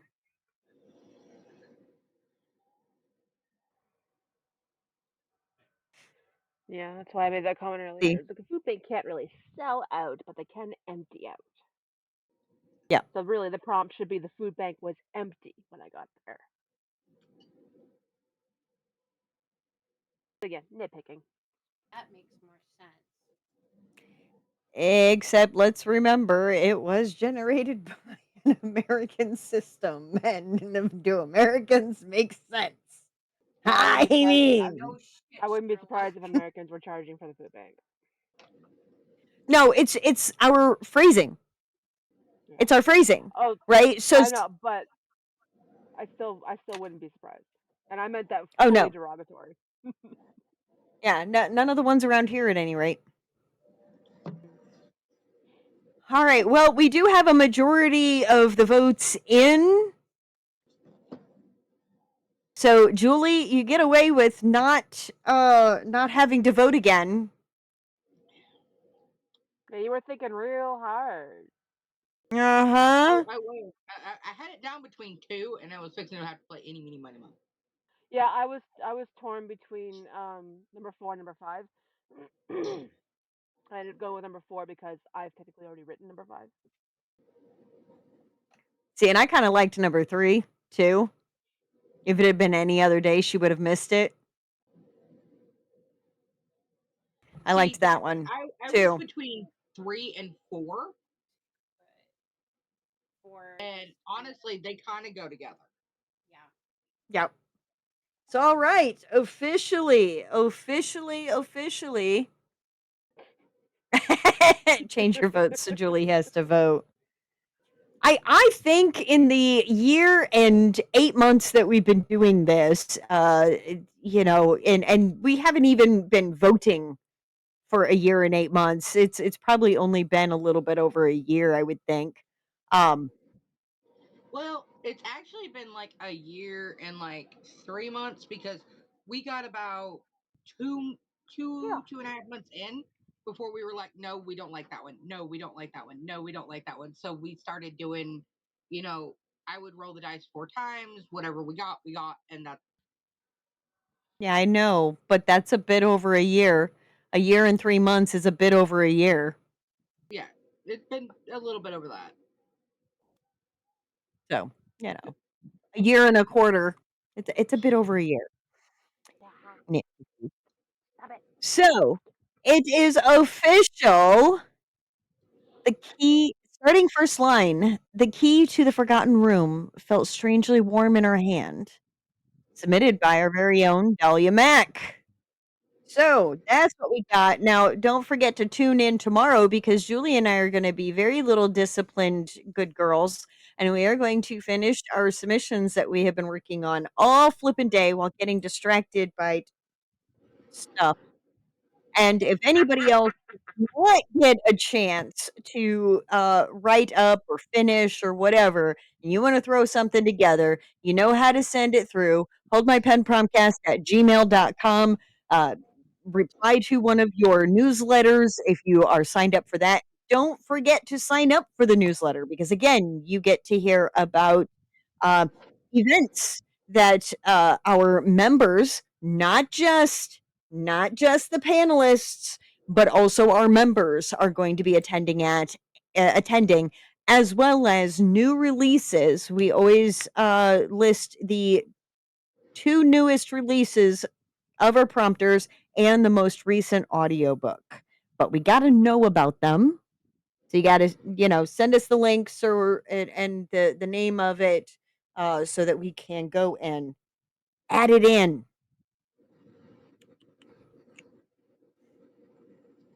I just watched a massive mosquito get stuck to the fly tape.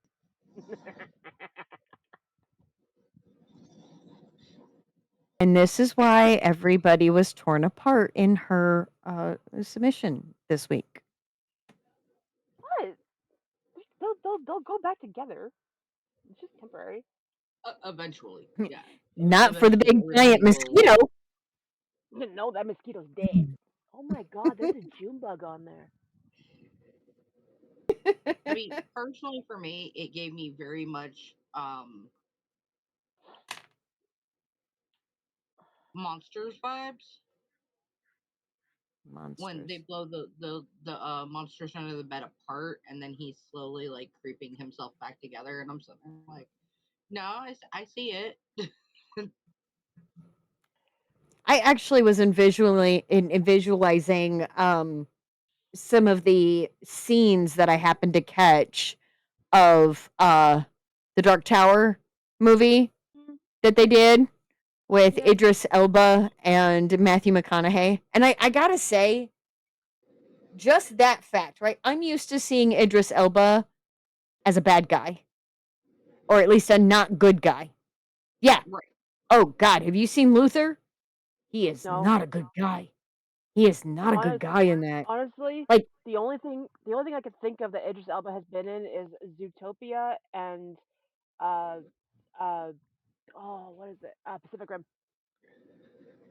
oh He's in God, Zootopia? Yeah, he was the voice. giant water buffalo. Oh, okay. Let it go. See, I've seen him in darker, grittier things where it was like he's not a bad guy, but he's not a good guy either. Like he's even as a cop, Dark. he is Dark. a twisted. Okay, Idris Elba is why I now finally understand people's obsession with morally gray characters. Yeah. I give you that one. So, All right. Do you want me to um, go ahead and set up a raid because our favorite person is on tonight, and we can show the love. I mean, we can. It is 11 o'clock my time. It is approaching 12 midnight Char's time, Mm. I also and find it it really is funny that super late for Leon. I find it really funny that you said that Idris Elba was what finally awakened you to more Lego characters, considering how attached you are to Ridley and Carter, and those are both morally great men. Right, but Idris Elba has been a teeny tiny heart obsession for Yeah. years Oh yeah, before. I'm just Yeah, I'm just I'm just saying it's funny to try and yeah, picture you 5 in the morning. not as a fan of Mm, mm. Morley Gray. This is Idris Elba's fault, like Angelina Jolie's fault that I realized I'm not straight. Okay. Just saying. With that being said, let's go ahead and do our salutations off tonight and meet over in the usual spot. Uh, because I got everything set up to do the raid. That's up to you. I just know I'm going to be popping off here shortly. Right. So if anybody wants to hang out and go to the raid and give some love, maybe find it. Who do we got? Who do we got up on tap? We've got Bass. Async. Our lovely Async. Got to show her some love because she was actually thinking about leaving Twitch entirely, and she's back. She got she got some verbal assault. And the person that she was on with at the time did not even bat an eye, did not defend her, anything like that. It was very much. Didn't and I understand that AI use is a very controversial subject. I do. However, there is a difference between disagreeing with somebody and flat out calling them the scum of the earth and wishing harm on them. There's a difference between those two things. So Like, you can disagree with AI use, you can use it as a tool, whatever, and somebody can disagree with that. But to go out of their way to call, no. Mm-mm. It's too far. That's too far. Like I strongly disapprove of AI, but I wouldn't go that far. Right. All right, everybody. Well, we'll see you tomorrow night. Same bat time, same bat channel. But remember, if you're not going to join us tomorrow night, please come back next week. and see what we've come up with and who and which prompts we end up picking, so we can mess up somebody else's week. But remember, always be brave, be bold, but always stay humble. And we will see you again tomorrow.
Morning people wake up for peace and quiet. McDonald's breakfast people, we wake up for the sweet rush of getting that warm, delicious breakfast right before it ends. Be a McDonald's breakfast person. Right now, mix and match 2 of your breakfast favorites for just $6. Like a sausage McMuffin with egg, Egg McMuffin, or sausage McGriddles. Save time and order ahead in the app. Price and participation may vary. Cannot be combined with any other offer. Single item at regular price. Ba-da-ba-ba-ba. When the research never stops, Thermo Fisher Scientific helps you pause with purpose. Now through September 26th, enjoy tiered savings up to $650 on must-have lab essentials and get our limited edition Break Box, designed to help you recharge. Inside, a candle that smells like good data and better decisions, a desktop Zen garden, and a hand-illustrated coloring journal, because sometimes you need less stress and more sketch. Shop now at thermofisher.com/breakbox. AI